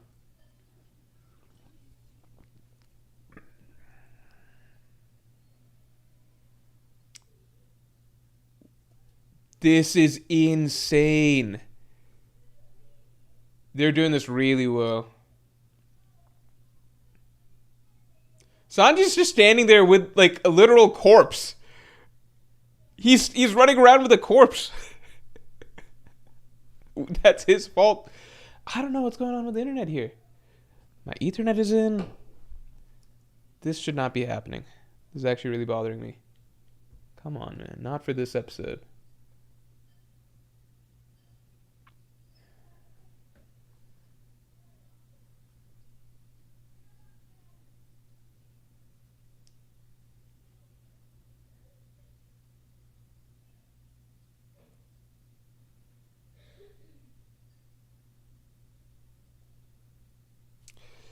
Jesus Christ. What is... Maybe I gotta refresh the whole thing. I'm getting kind of upset about this.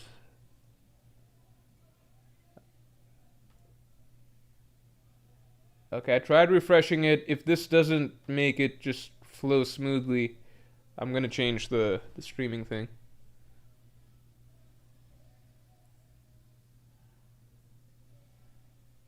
Oh my god.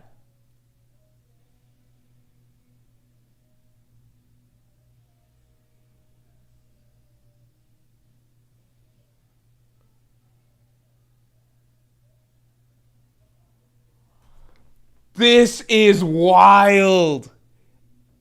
If I was an anime only, I would be like losing my mind right now.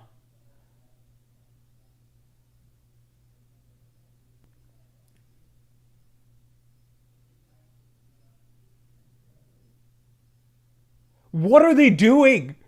Why are there so many colors?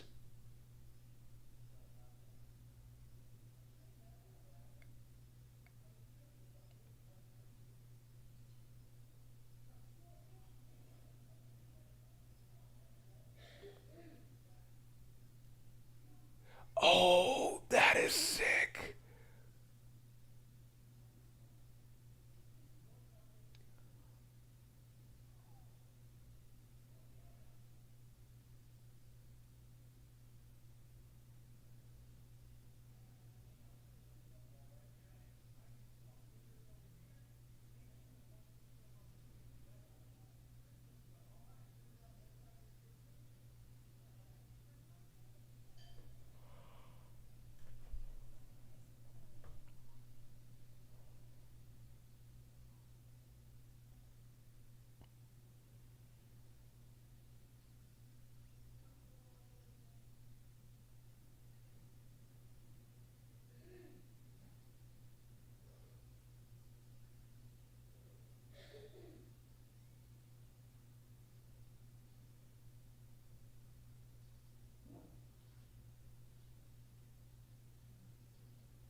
Oh, he went through his ribs?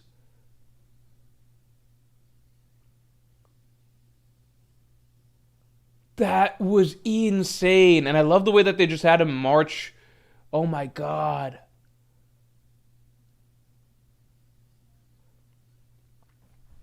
And they did a really good job still making them intimidating, even with Oda's color scheme.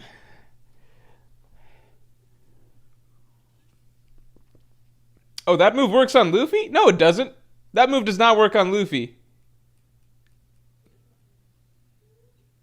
That's BS. I guess they gotta hype up the Gorosei to start with.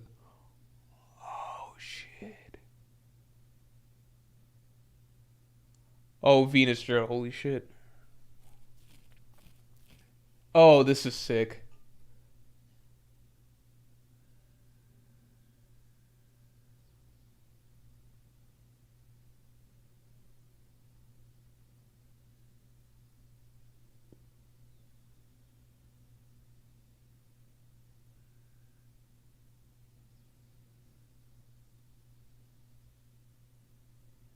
Oh shit.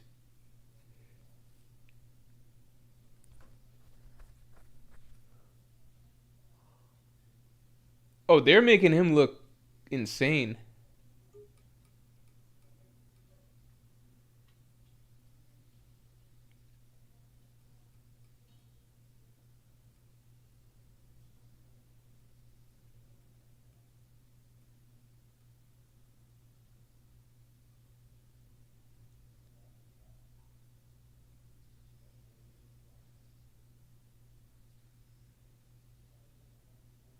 Yeah, they're doing this really well.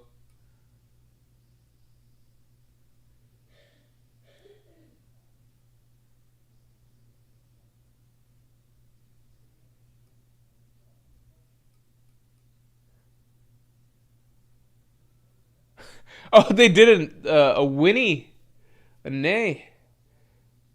Damn.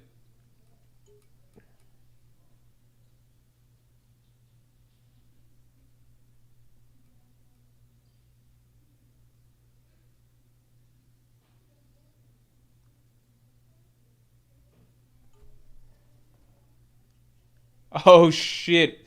And Mars goes and destroys the dome, right? Oh shit.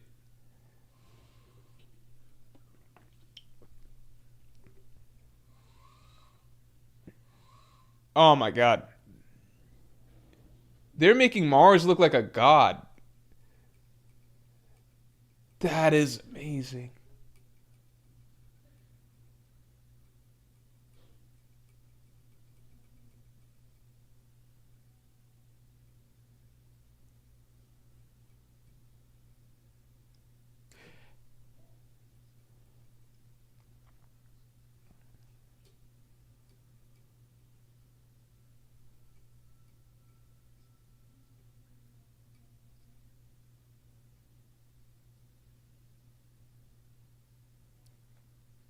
This is like a movie.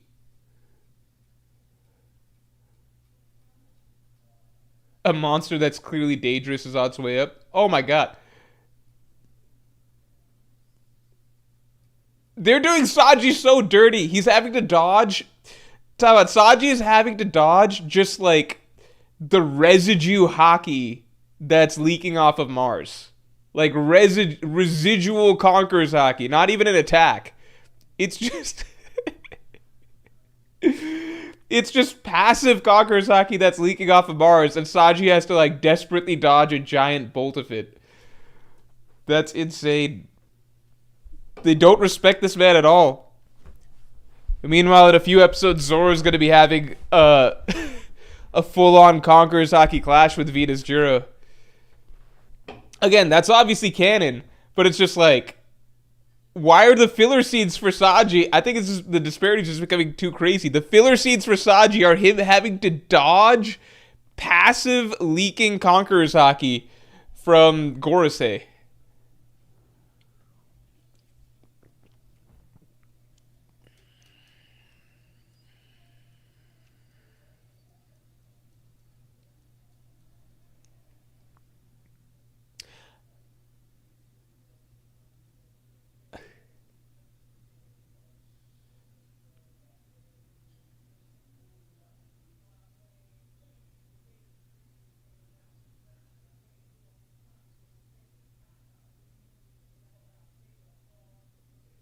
I remember when the Gorosei first showed up, like this first chapter, they just seemed so competent in a way that other One Piece subordinates didn't. Because like right off the bat, like first off, all the designs mind blowing right off the bat. But then on top of that, it was like um, right off the bat, Venus Juro neutralized all the pacifista in like 2 pages across the entire island. Mars broke through that force field dome right away, and Jupiter swallowed Luffy. Like all of that happened immediately. It was like the most efficient work done by a group of like subordinates, like villain subordinates, like ever in One Piece. It's just that as Egghead progressed, I think that's when the Gorosei's reputation took a bit of a hit, and they became like people were like, well, they didn't really do anything to any of the characters. They're just damage sponges, stuff like that. But right off the bat, yeah, like, and Jinbei was freaking out about the Conqueror's Haki and everything like that. Um, uh, Maybe we get that scene, maybe not.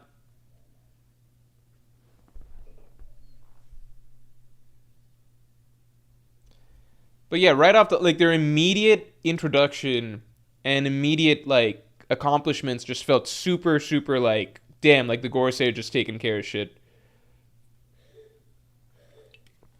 Oh, to just put himself in like a rough place where it's like the Gorosei couldn't succeed in defeating the Straw Hats in their first arc. Like they weren't allowed to defeat the Straw Hats in their first arc because it's an arc where the Straw Hats have to get away. So the Strahds got saved by the hockey knot and everything like that, and that meant that like throughout the arc, the Gorosei couldn't be shown actually like defeating any of the crew. So it was like as the story progressed, that's where I feel like the Gorosei had to be kind of like handcuffed a bit.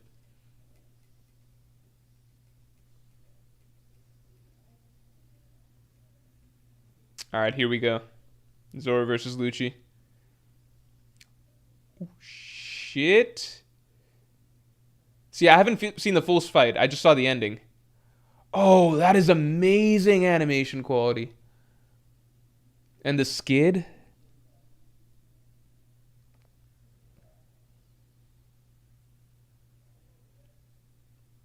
That's what they're calling Lucci's Runkyaku? They say it's like that now? No, it's not. That's insane.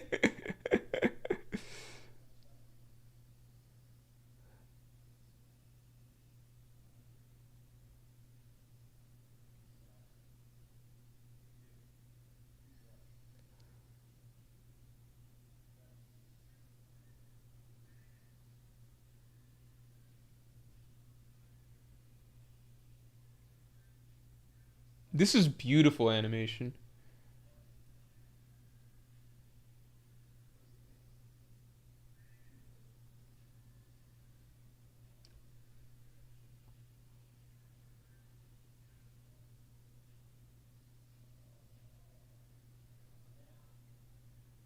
They're both freaking out over this shit.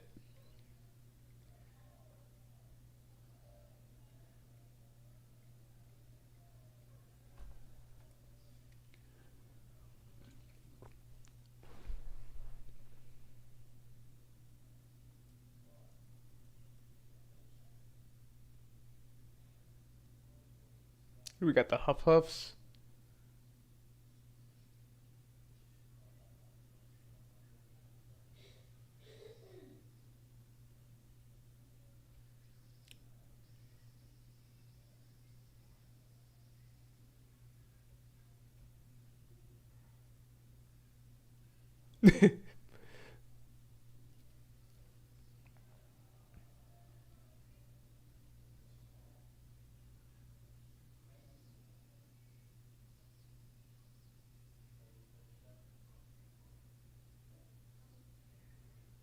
All of this is happening while the sword is still in the air.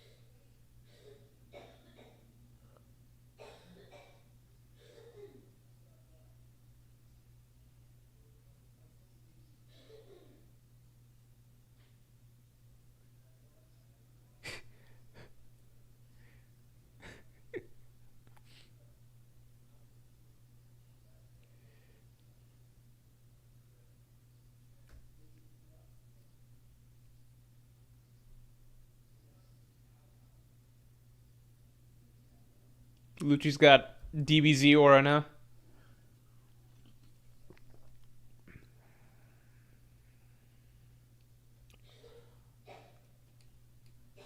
I've seen this bit.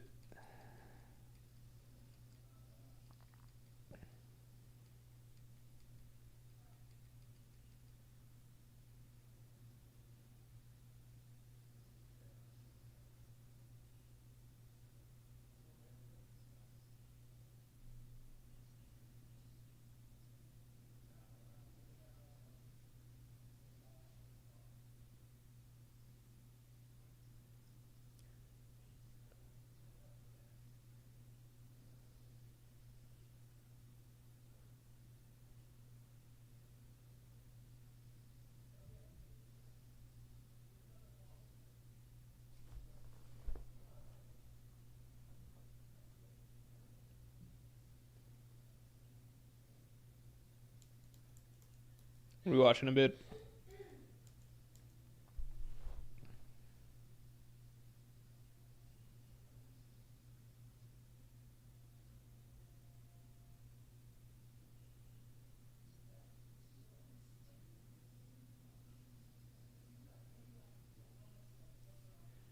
If he catches it.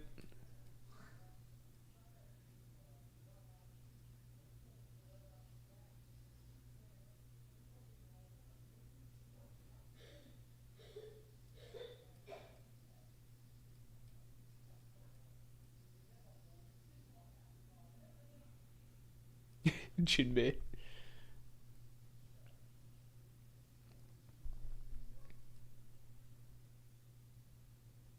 It's insane that they included that fight in this episode too when they really didn't have to. Because that could be like the highlight of a whole other episode. Like the whole Gorosei stuff is already 10 out of 10. And then that fight would be like another 10 out of 10 fight. I don't think I've ever seen that in One Piece where they just go all out with like two separate, like completely separate Sakuga type sequences, Sakuga type battles in the same episode. They were very generous with this.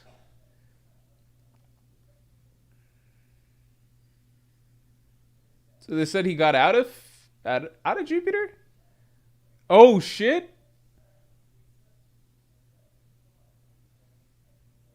Okay, he's back in.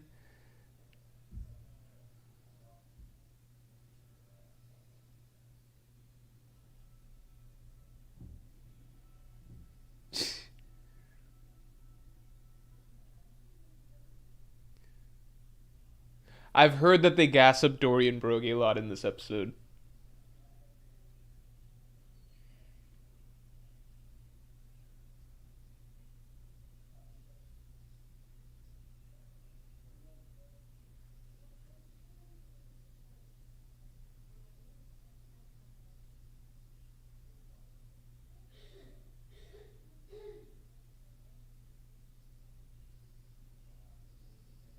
What?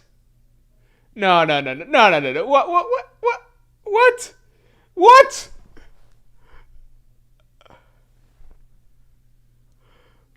No, what the fuck?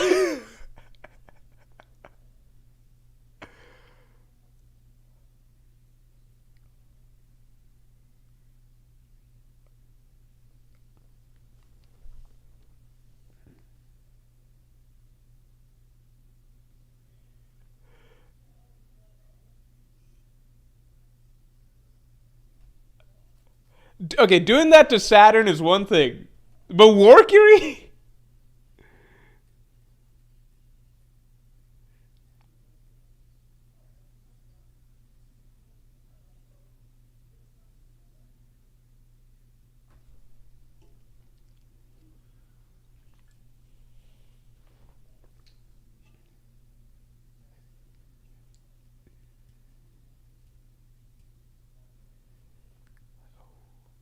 I kind of want to watch the preview for the next one. What's happening next?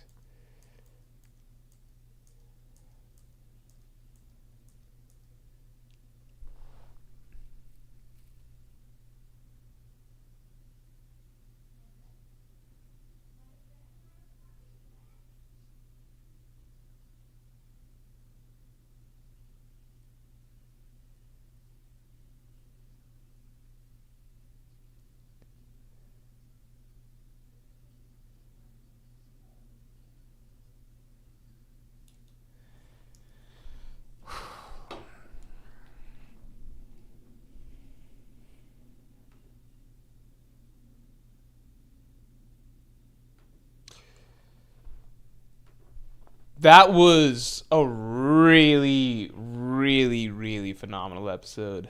That was just the Goroseis.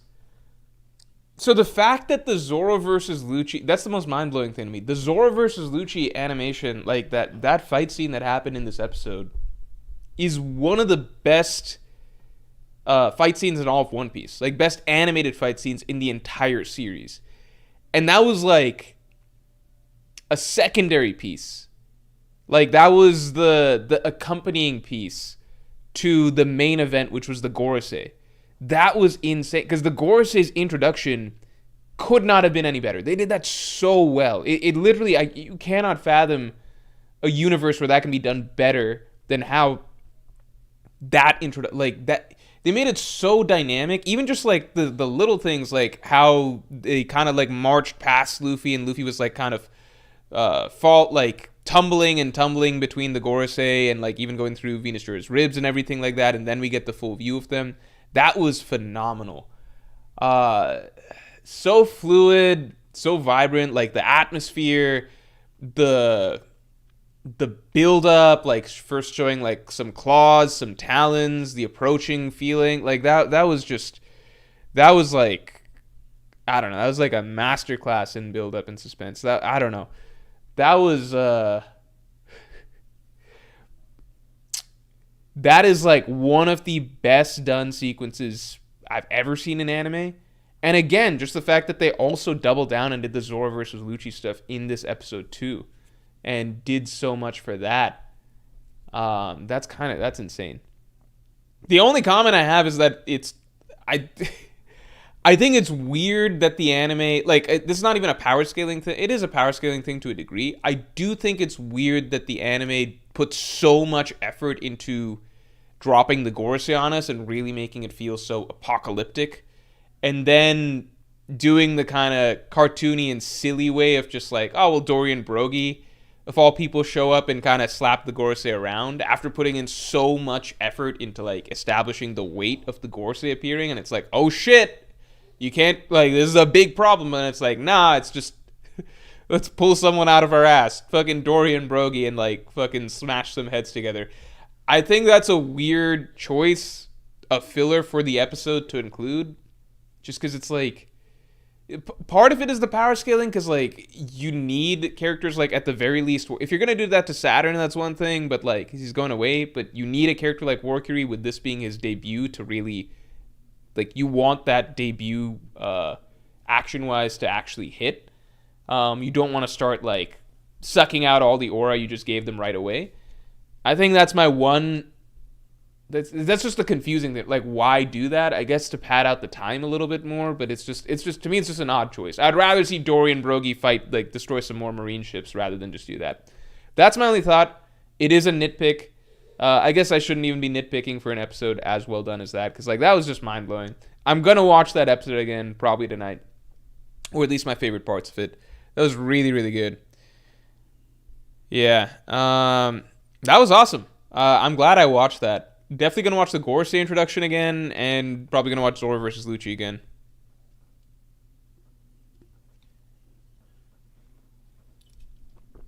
JWP, yeah, I agree. This giant glaze is egregious, bruh. I do think so. Again, it's not just from a power scaling type thing too. It's also just like, when you're first introducing these characters as combatants, you don't want the first thing that you're doing to be to undermine their strength, because it's kind of like their debut scene matters, because, you know, like, it's like the same way when we're first introduced to Aokiji or Kizaru or something like that, right? Like, these are important figures for later, important enemies for later. So I think that's a really strange thing. And I think they went with Saturn, because like, Venus Jura is already doing stuff, Mars is already doing stuff, so it's like, Saturn's easy to knock around. I don't think they should have done that with Warcury. If you're going to do that with one, just do it with Saturn. But Oda kind of, because if you look at the way Oda did it in the manga, he chose what he wanted our first impression of each Gorosei to be. So that's why, like, the very first thing that he had, like, all the Gorosei arrive and he's establishing, right? So the first thing Venus Jura does is he blitzes the entire island, taking out all the Pacifista in like a second, right? That's really cool. That establishes what Venus Jura is supposed to represent for us. That's a really cool introductory scene.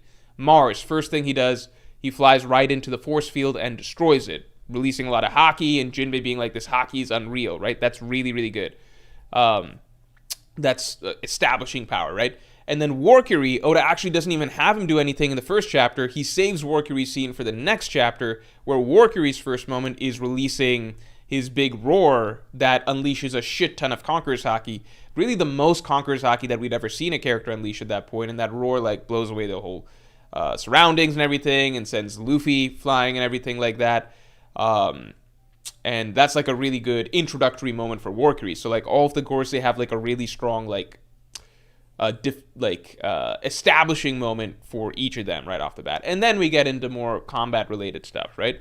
So I don't think it's good that Toei chose to have Warcury's debut moment on the battlefield instead be like a filler of him being beaten up, because I think that does go against the initial intent behind what's being done with the character. That's my only thought. But anyway, JWP, thanks for the 5. I don't even blame anime-only Zoro fans for thinking he's top 1 in the verse, LMFAO. Yeah, I mean, to be fair, we already saw, if you're an anime-only, you already saw Lucci and Luffy,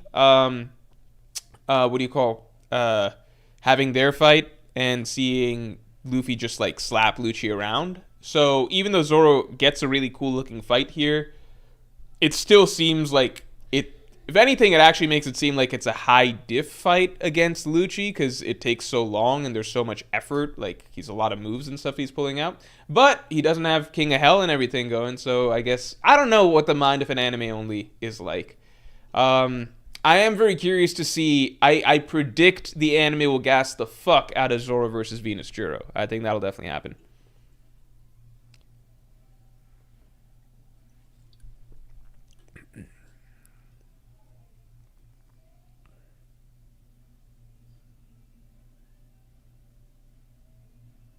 Swagney says the roar didn't do anything, though.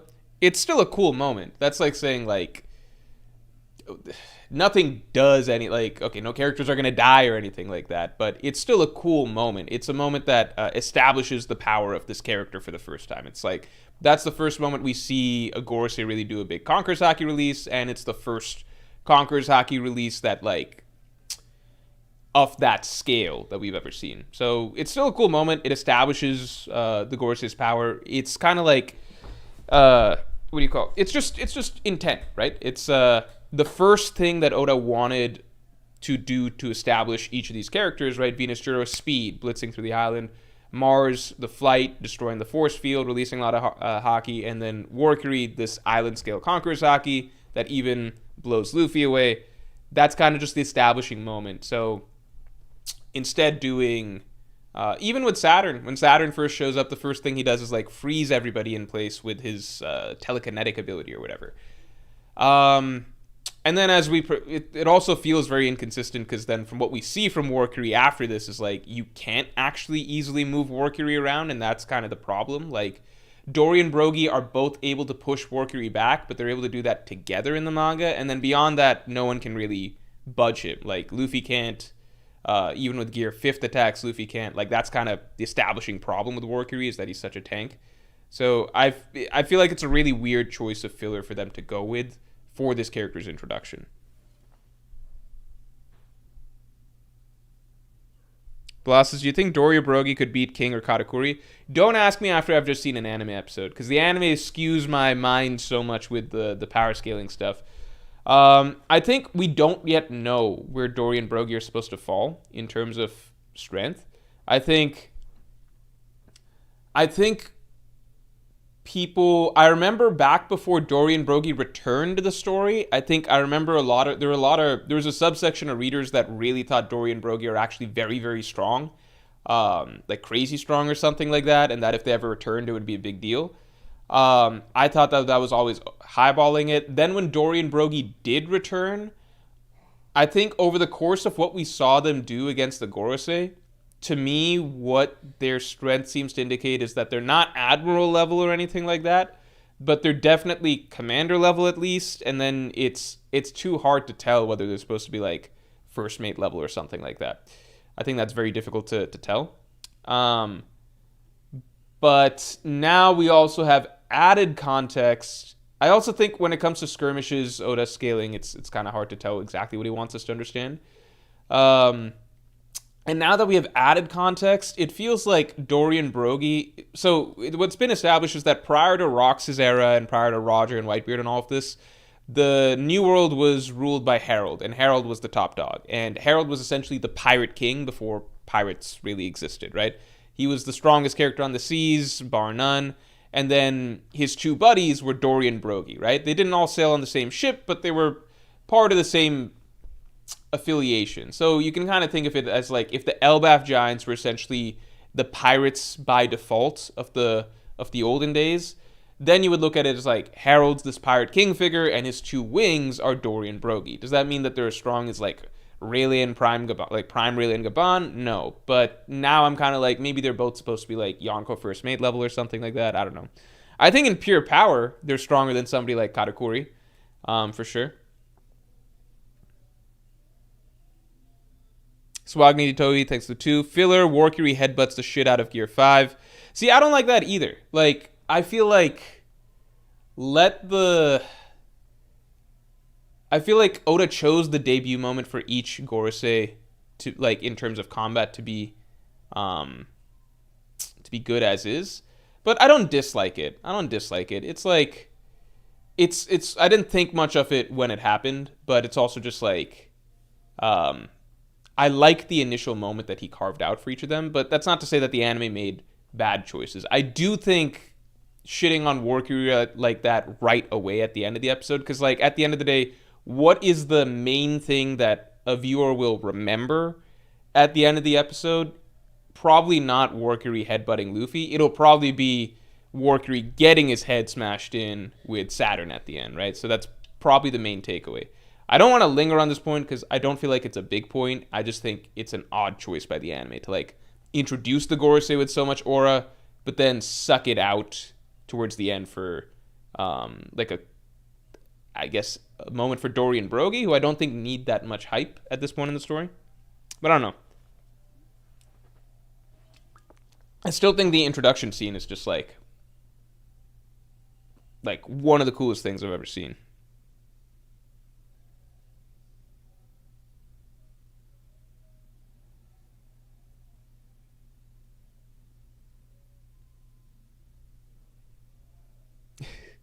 Zoro versus Lucci bit seems a bit dramatic for such an unimportant fight. I mean, like, they wanted to go all out with this episode. I'm happy they did.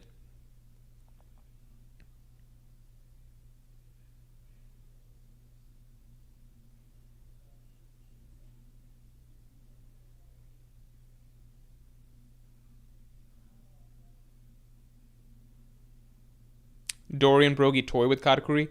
I don't know how Katakuri would hurt them, but at the same time, Mr. 3... the Mr. 3 stuff is tricky. Dorian Brogy together can fight an admiral. You know how you know how they have the same move as Big Mom? Like Big Mom's Elbaf sovereignty, right? My thinking is... So Dorian Brogy can't do that move by themselves from what we've seen.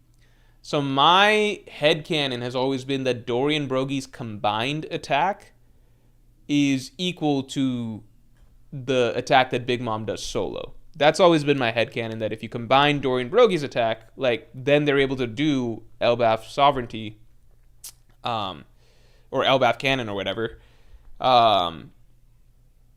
They're essentially together able to do the same move that Big Mom can do by herself. So in terms of pure brute force, the two of them together can equal a Yonko attack. And that's just pure brute force. That's not saying like like, obviously there's other things that matter, right? So it's not like, does that make sense?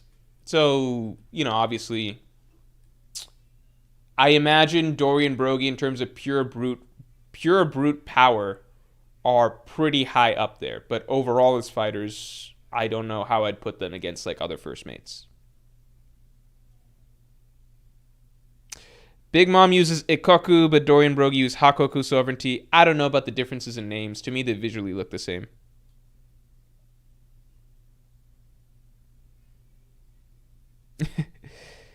Dobby Greg says if you glaze everyone, it all equals out in the end. Yeah, that's true.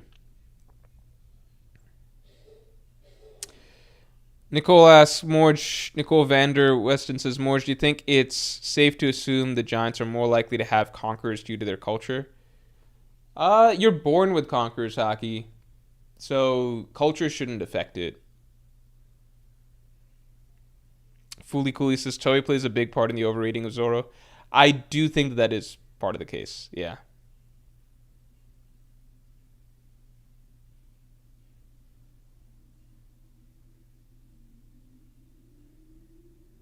I'm glad I watched this episode, though. This was a really good episode.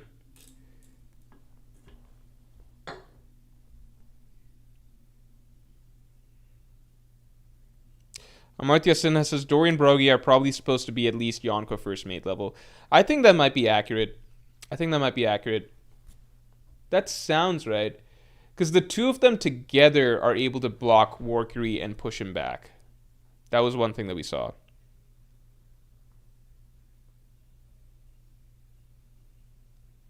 But at the same time, we do have the prospect right now of Dorian Brogy having been Dami reversied. And people are talking about, like, well, what if they're the opponents for Zoro and Sanji? So it's like, damn, if Dorian Brogy together are equal to Zoro and Sanji right now, and they're Dami reversied, right? So they're amped, we would assume. They're more powerful than normal. Then it's like, maybe they're not first mate level. Actually, no, because, like, so Zoro and Sanji should have to get stronger to beat them, right? So maybe it does make sense. Because, like, Zoro and Sanji need to be... Because in, like, one arc, I really feel like it's only, like, an arc or two away. Zoro needs to be able to beat Mihawk, right? And Sanji needs to be able to beat, in my mind, at least an Admiral. So maybe it does all add up. Like, maybe Dorian and Brogy are good opponents. Because, like, let's pretend Dorian and Brogy are, like, first mate level. Let's say Dami Reversi amps them to something, I don't know, close to Admiral level or something like that. Then, yeah, Zoro and Sanji beating them should put Zoro and Sanji in the range that they need to be for the final arc. So that's actually something interesting to think about.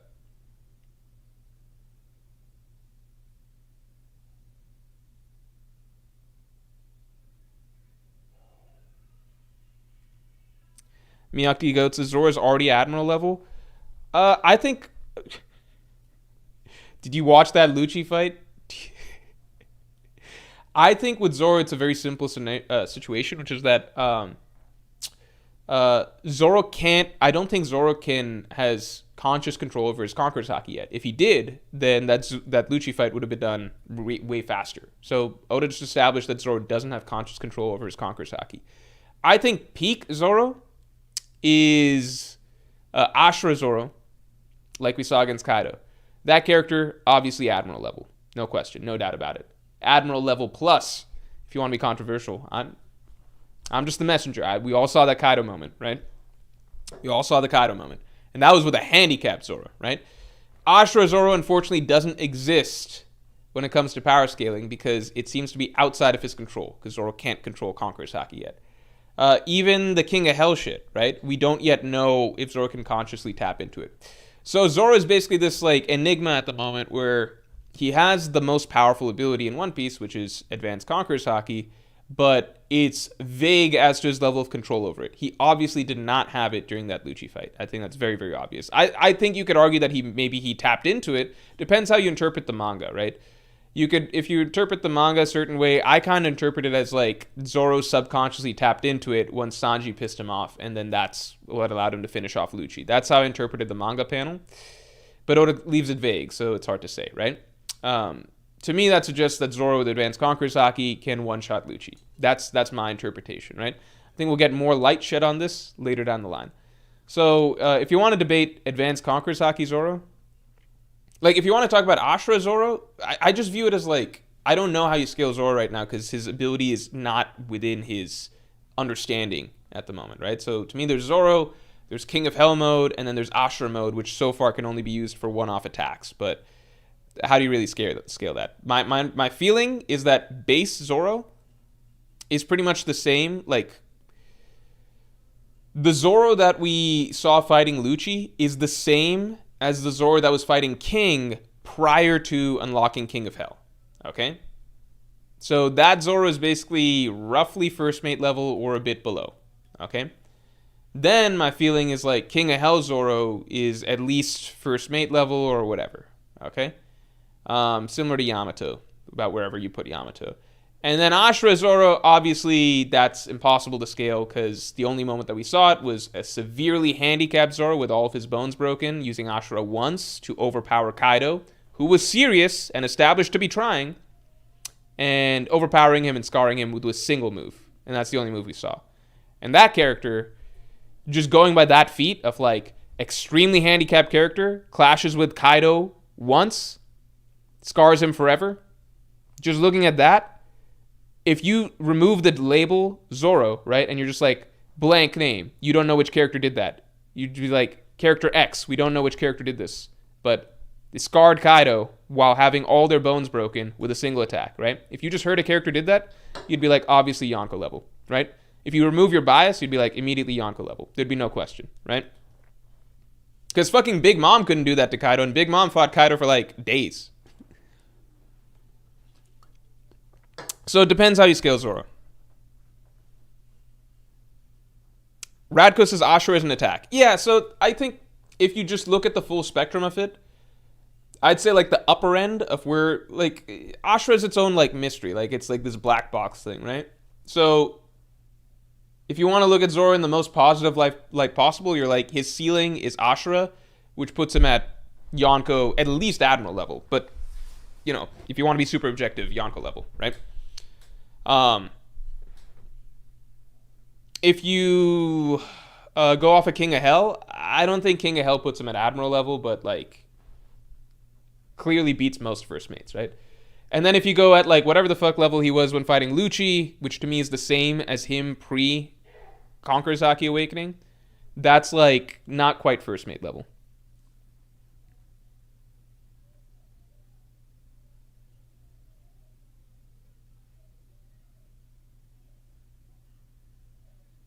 Stan says, nah, Zoro without King of Hell is Yonko 1, not below. But he was really struggling with that with King. So I don't know about that. And I don't know what he would do again. Well, I don't know. It's just hard to say. Because on the rooftop, he was also really good. Because without King of Hell, he loses to King. He loses to Marco for sure. He loses to Ben Beckman. I don't see him hitting Katakuri. So I think first mate is a stretch. I don't know.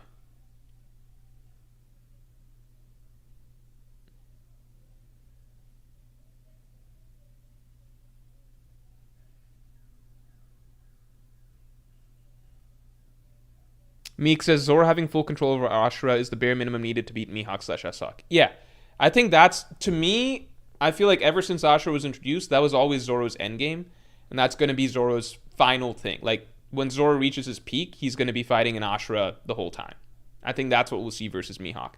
That's why it's an ability. That's my assumption as to why it's an ability that Oda is keeping very mysterious right now, and he only shows glimpses. He only has Zoro use it in brief spurts, and it's also why it's a Conqueror's Haki ability, and why Oda just established that Zoro still doesn't fully understand his Conqueror's Haki. So to me, all roads point to Ashura as Zoro's ceiling.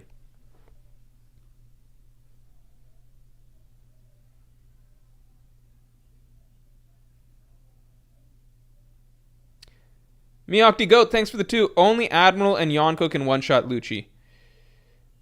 But is it a one-shot, though? Because, like, they've been fighting for a while, right? So you can't really call it a one-shot at that point.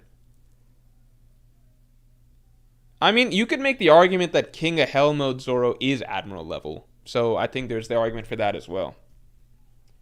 Or you could make the argument that Advanced Conqueror's Haki using Zoro is Admiral level. I think there is an argument for that. I don't know if I agree with that, but there's an argument. Because we still don't know. Teptio Treviso says, I think his ceiling is that plus Black Blades. I don't think Black Blades are a power-up. I think Black Blades are just a symbol. Like, it's a symbol that you've completely mastered.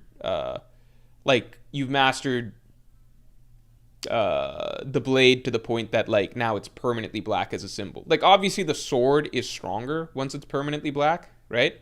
But it's like, how do I say this? If like when Zoro turns Wado Ichimonji black with Haki, right? It's the same as if it was a permanently black blade. Does that make sense? It's just, to me, permanent blackness just means that it's that level of hardness just never leaves it, even in a passive state. Does that make sense? Like, I don't think it becomes it just, it's permanently at that level, but I don't think it's like a boost, you know?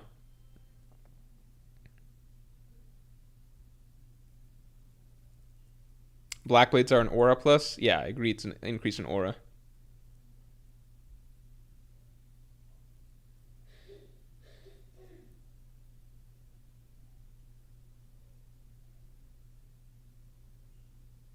Kingling Demi-Human says more. Do you think we should include Nika in One Piece scaling?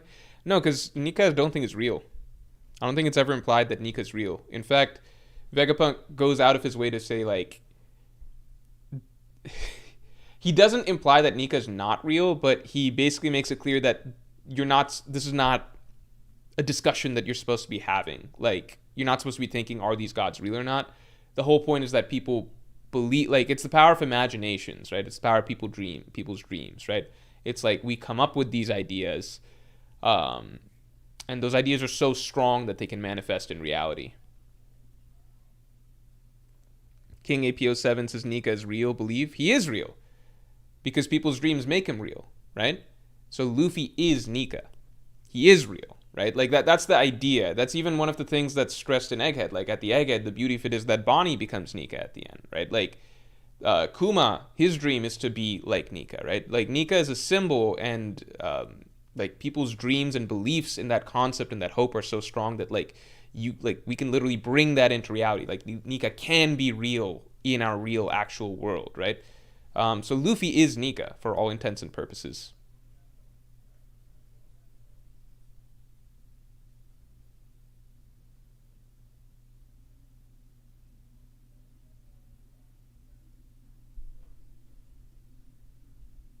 Kaido doesn't believe in Nika, he believes in Joy Boy. Uh, yeah, sure. I'm not saying literally everyone believes in Nika.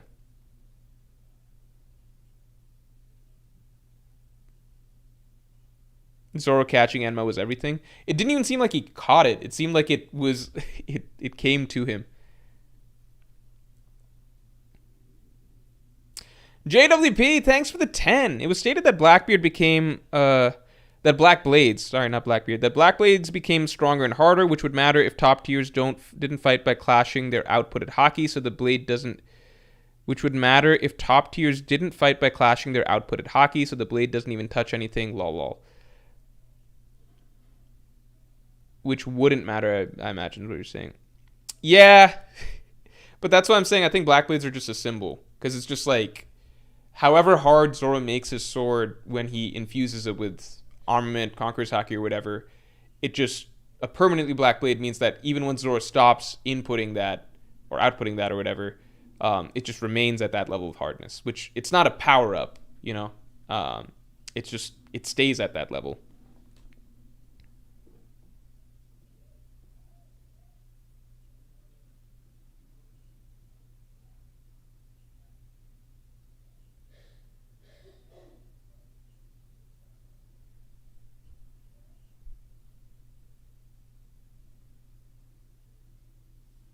Ahmed boosts. I think Ashura is difficult to draw, which is why it's a one-hit kill, not something he can sustain. Yeah, maybe. Well, you know what? I agree that Ashura is probably really hard for Oda to draw, which is maybe why we're just going to see it in the final fight versus Mihawk. I would not be surprised if, like, heading into the final fight with Mihawk, the feeling is like, okay, Zoro is not yet on Mihawk's level. And then the fight begins, and then Zoro just pulls out Ashura, and then everyone's like, oh, fuck. And then he just has the entire fight in Ashura mode, like, not just as a one-off attack. I think that'd be pretty crazy. Because I truly feel like, if you just look at it, like, objectively, right? Objectively. I don't know. I sincerely feel, though, like, this makes sense if I'm just I'm trying to just take my brain. I'm trying to remove the concept of like, okay, it's Zoro, right? To me, this is how you view it objectively. If you like remove the name of the character and you just pretend it's like a blank unknown character doing this, right? So I'm like, okay, so this character, unknown character, mystery character, he, while extremely injured, like very, very handicapped, all his bones broken or whatever, he attacked Kaido. He clashed with Kaido once. So one clash with Kaido overpowered him and permanently scarred him with a single attack while handicapped. That's it. And then the fight ended. Okay? I would be like, holy shit, that character's fucking insane. Is that Mihawk or something? That character must be Mihawk's level. Okay? Turns out it's Ashura Zoro. So to me, I'm just like, I feel like Ashura Zoro is a good matchup for me. Like, I feel like in Ashura form, Zoro should be able to go toe-to-toe with Mihawk. But, he just can't tap into it. So I feel like his next steps, because that's why Oda's establishing that Zoro still hasn't figured out Conqueror's Haki. That's what Gaban told him and everything. You still need to learn your Conqueror's Haki. I feel like Zoro's path to getting to Mihawk's level, we already saw a glimpse of it. We already saw a glimpse of him, like, on the rooftop. Literally the rooftop. We saw a glimpse of Zoro's peak. I feel like now his path is basically figuring out, understanding his Conqueror's Haki or whatever, so that then he's able to use Ashura just constantly in a fight. L, thanks for being a Pirate King tier member for 31 months.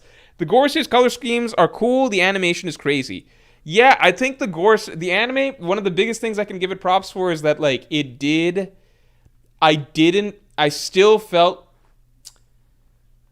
I think it made the Gorosei as cool as they could possibly feel with that color scheme. I still personally feel like the Gorosei just in black and white were a lot cooler. And I know it's One Piece, so Oda's always going to want to make things colorful and stuff. And it's just like, hey, that's One Piece's style. I do feel like there is, to some degree, something to be said about, like, I know that's One Piece's style, but sometimes things can have like a really big impact when you break from your usual style to do something a little bit different. And that almost made the Gorosei feel even more like it made their reveal feel so epic in the manga because it just felt like something so different from One Piece that it gave added weight to their character introductions. And it's just like, this feels really, really important and like very, very vividly memorable because it's so distinctly different from Oda's typical character design choice, right? Again, the anime, I think, recognize that the colors are, no matter how you spin it, like a little bit silly, at least for some of them, like Warcury, Mars looks like Toucan Sam. So the anime did as much as possible that, like, to still make, just through atmosphere, shading, things like that, to still make the Gorosei feel like the apocalypse has arrived, like devils have arrived on Earth, right? To make it feel like hell has opened up and the demons of hell have descended or ascended or whatever, right? I think the anime did a lot to still make it feel like that. I feel like that's despite the colors, not thanks to the colors, personally. I do think that, like, while One Piece is the amazing series and, like, creative, imaginative series that it is, thanks to its color schemes, right? I do feel like, at least in some spots, it can sometimes be good to not just try and make things as rainbowy or vivid as possible. I think that the Gorosei are a spot where Oda could have had something a little bit different that adds a very different vibe to the story. And doing that color scheme does change the psychological effect of seeing the Gorosei's reveal for the first time. Again, that wasn't the case for the anime because the anime kind of did a lot to make the color scheme not feel as obtrusive. It did a lot to still bring that same feel from the manga over, despite the color scheme. But I do feel like if I was reading the manga and I was just reading the colored manga, right, and I'm reading One Piece for the first time, I would bet that somebody getting to the Gorosei reveal in the colored manga versus someone getting to the Gorosei reveal in the black and white manga, I think the black and white manga would have a slightly stronger effect visually, just in terms of awe of the design versus the colored. Not because the artwork still isn't really good and everything, but I do think that there is just a more vivid, visceral feeling to seeing something that dark in One Piece out of the blue, just like that, right? I think that leaves a very strong impact versus seeing like a Toucan Sam, a colorful war, and everything. The designs are still badass, but it feels it feels less less.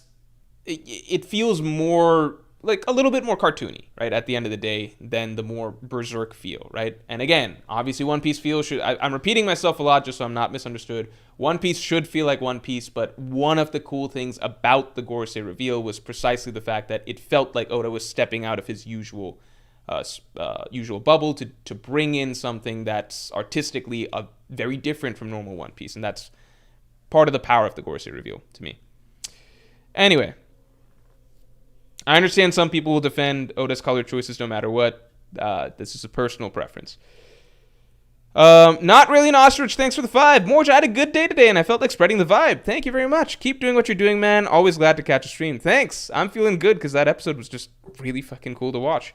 So I'm glad you're having a good day as well. Grizzly Adams, thanks for the 5. Zoro needs to send Emu a thank you card for assassinating Harold because otherwise his dream would be impossible.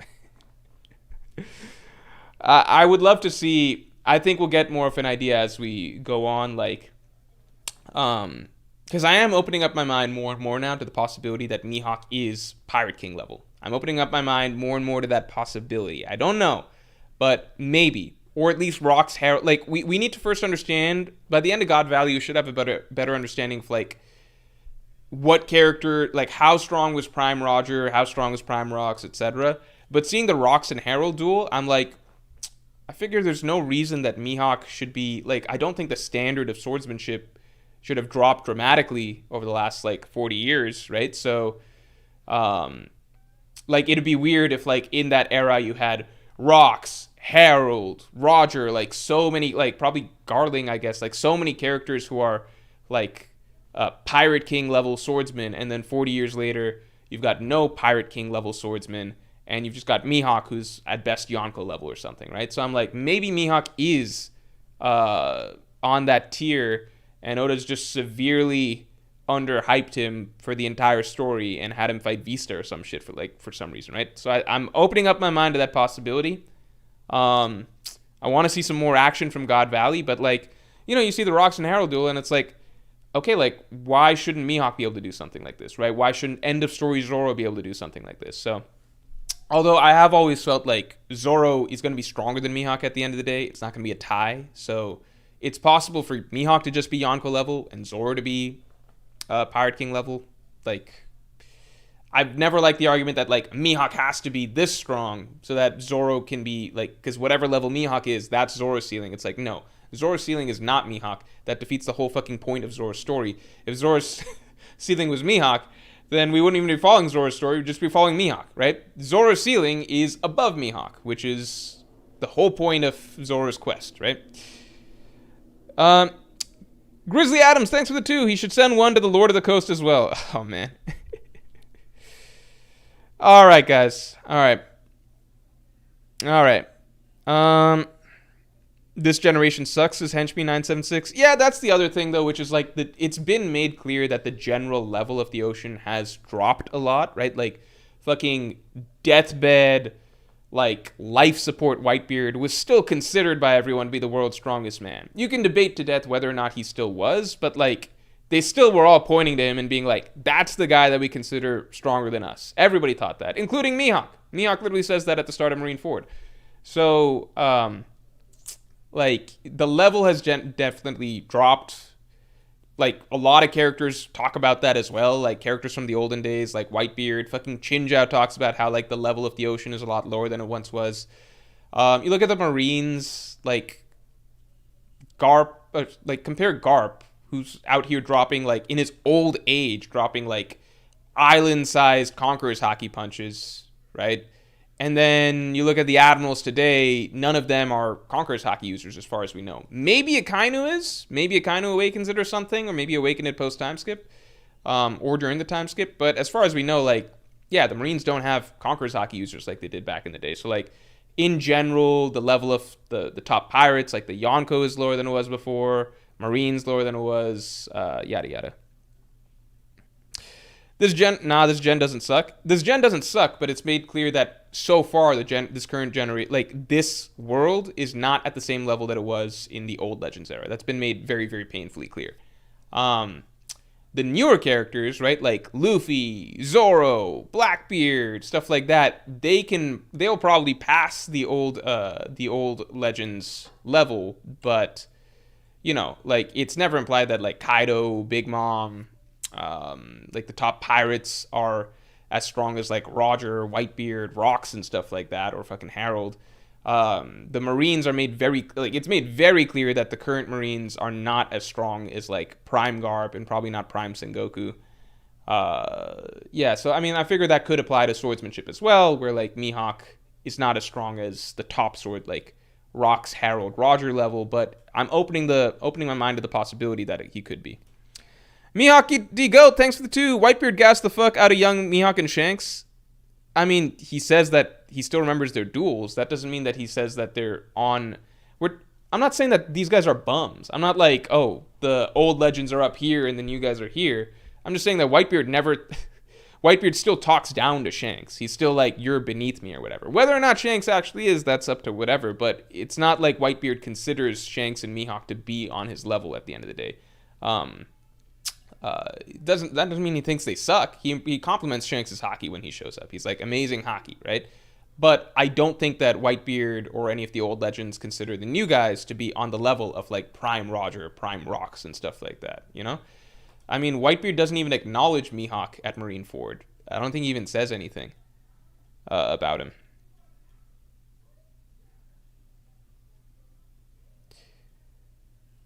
I think the old Legends era is very clearly established to be the strongest. Then I think the generations that kind of followed, like Kaido, Big Mom, the current admirals, I don't think they're meant to be as strong as that old generation, and it's kind of talked about as though they're not. And then I think the newest generation, like Luffy, Blackbeard, obviously will reach the heights of the old generation and surpass them. Arguably Zoro thrown in there as well, and then you can get into like, well, what about Sanji, blah blah blah. But I think that's kind of the flow that's been established. I'd say characters that might be exceptions to the rule are Shanks, Mihawk, Dragon. Those are characters that might be exceptions. Might be stronger than we think. The Lowman, thanks to the 2. Titles in One Piece aren't always true. Yeah, I agree. I'm just saying that like there's nothing else that suggests that these characters like are on the level of old Legends. The way they're talked about outside of titles also seems to follow. And then just feats, like nobody in the modern day outputs Conqueror's Hockey like Garp does on a punch, you know? Like, that's just a thing that we didn't even know was fucking possible. Like, there were no, like, fan drawings and, like, the idea of, like, a big singular hockey bomb that, like, is the size of an island or something, that wasn't a thing until Garp showed up at Hachinosu. Up till then, like, what we thought was, like, a really cool Conqueror's Hockey moment was just, like, two characters, like, attacking each other, and it's like, oh my god, they're not even touching. That was the standard. Or like Shanks' Divine Departure. But then Garp just showed up at Hachinosu and just nuked the whole place with Conqueror's Hockey from like 200 meters up in the air, and it was like, oh shit, never mind. Like, these old guys, that's like a whole different ball game, you know? Alright, everybody. Sorry. Alright, everybody. We're gonna... King APO7 says Luffy's Bajran gun was crazier. That's like a enlarged fist. That's him enlarging his fist to the size of an island. Garp's just releasing Conqueror's Hockey. Like, that's pure Conqueror's Hockey. That's not Devil Fruit magic, you know? If you're talking about like size of a punch, no one's gonna beat the size of Luffy's punch, but that's because he's enlarging it with his Devil Fruit.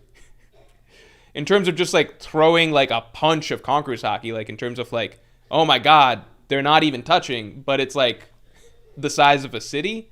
Garp blew everything else out of the water, right? All right, everybody.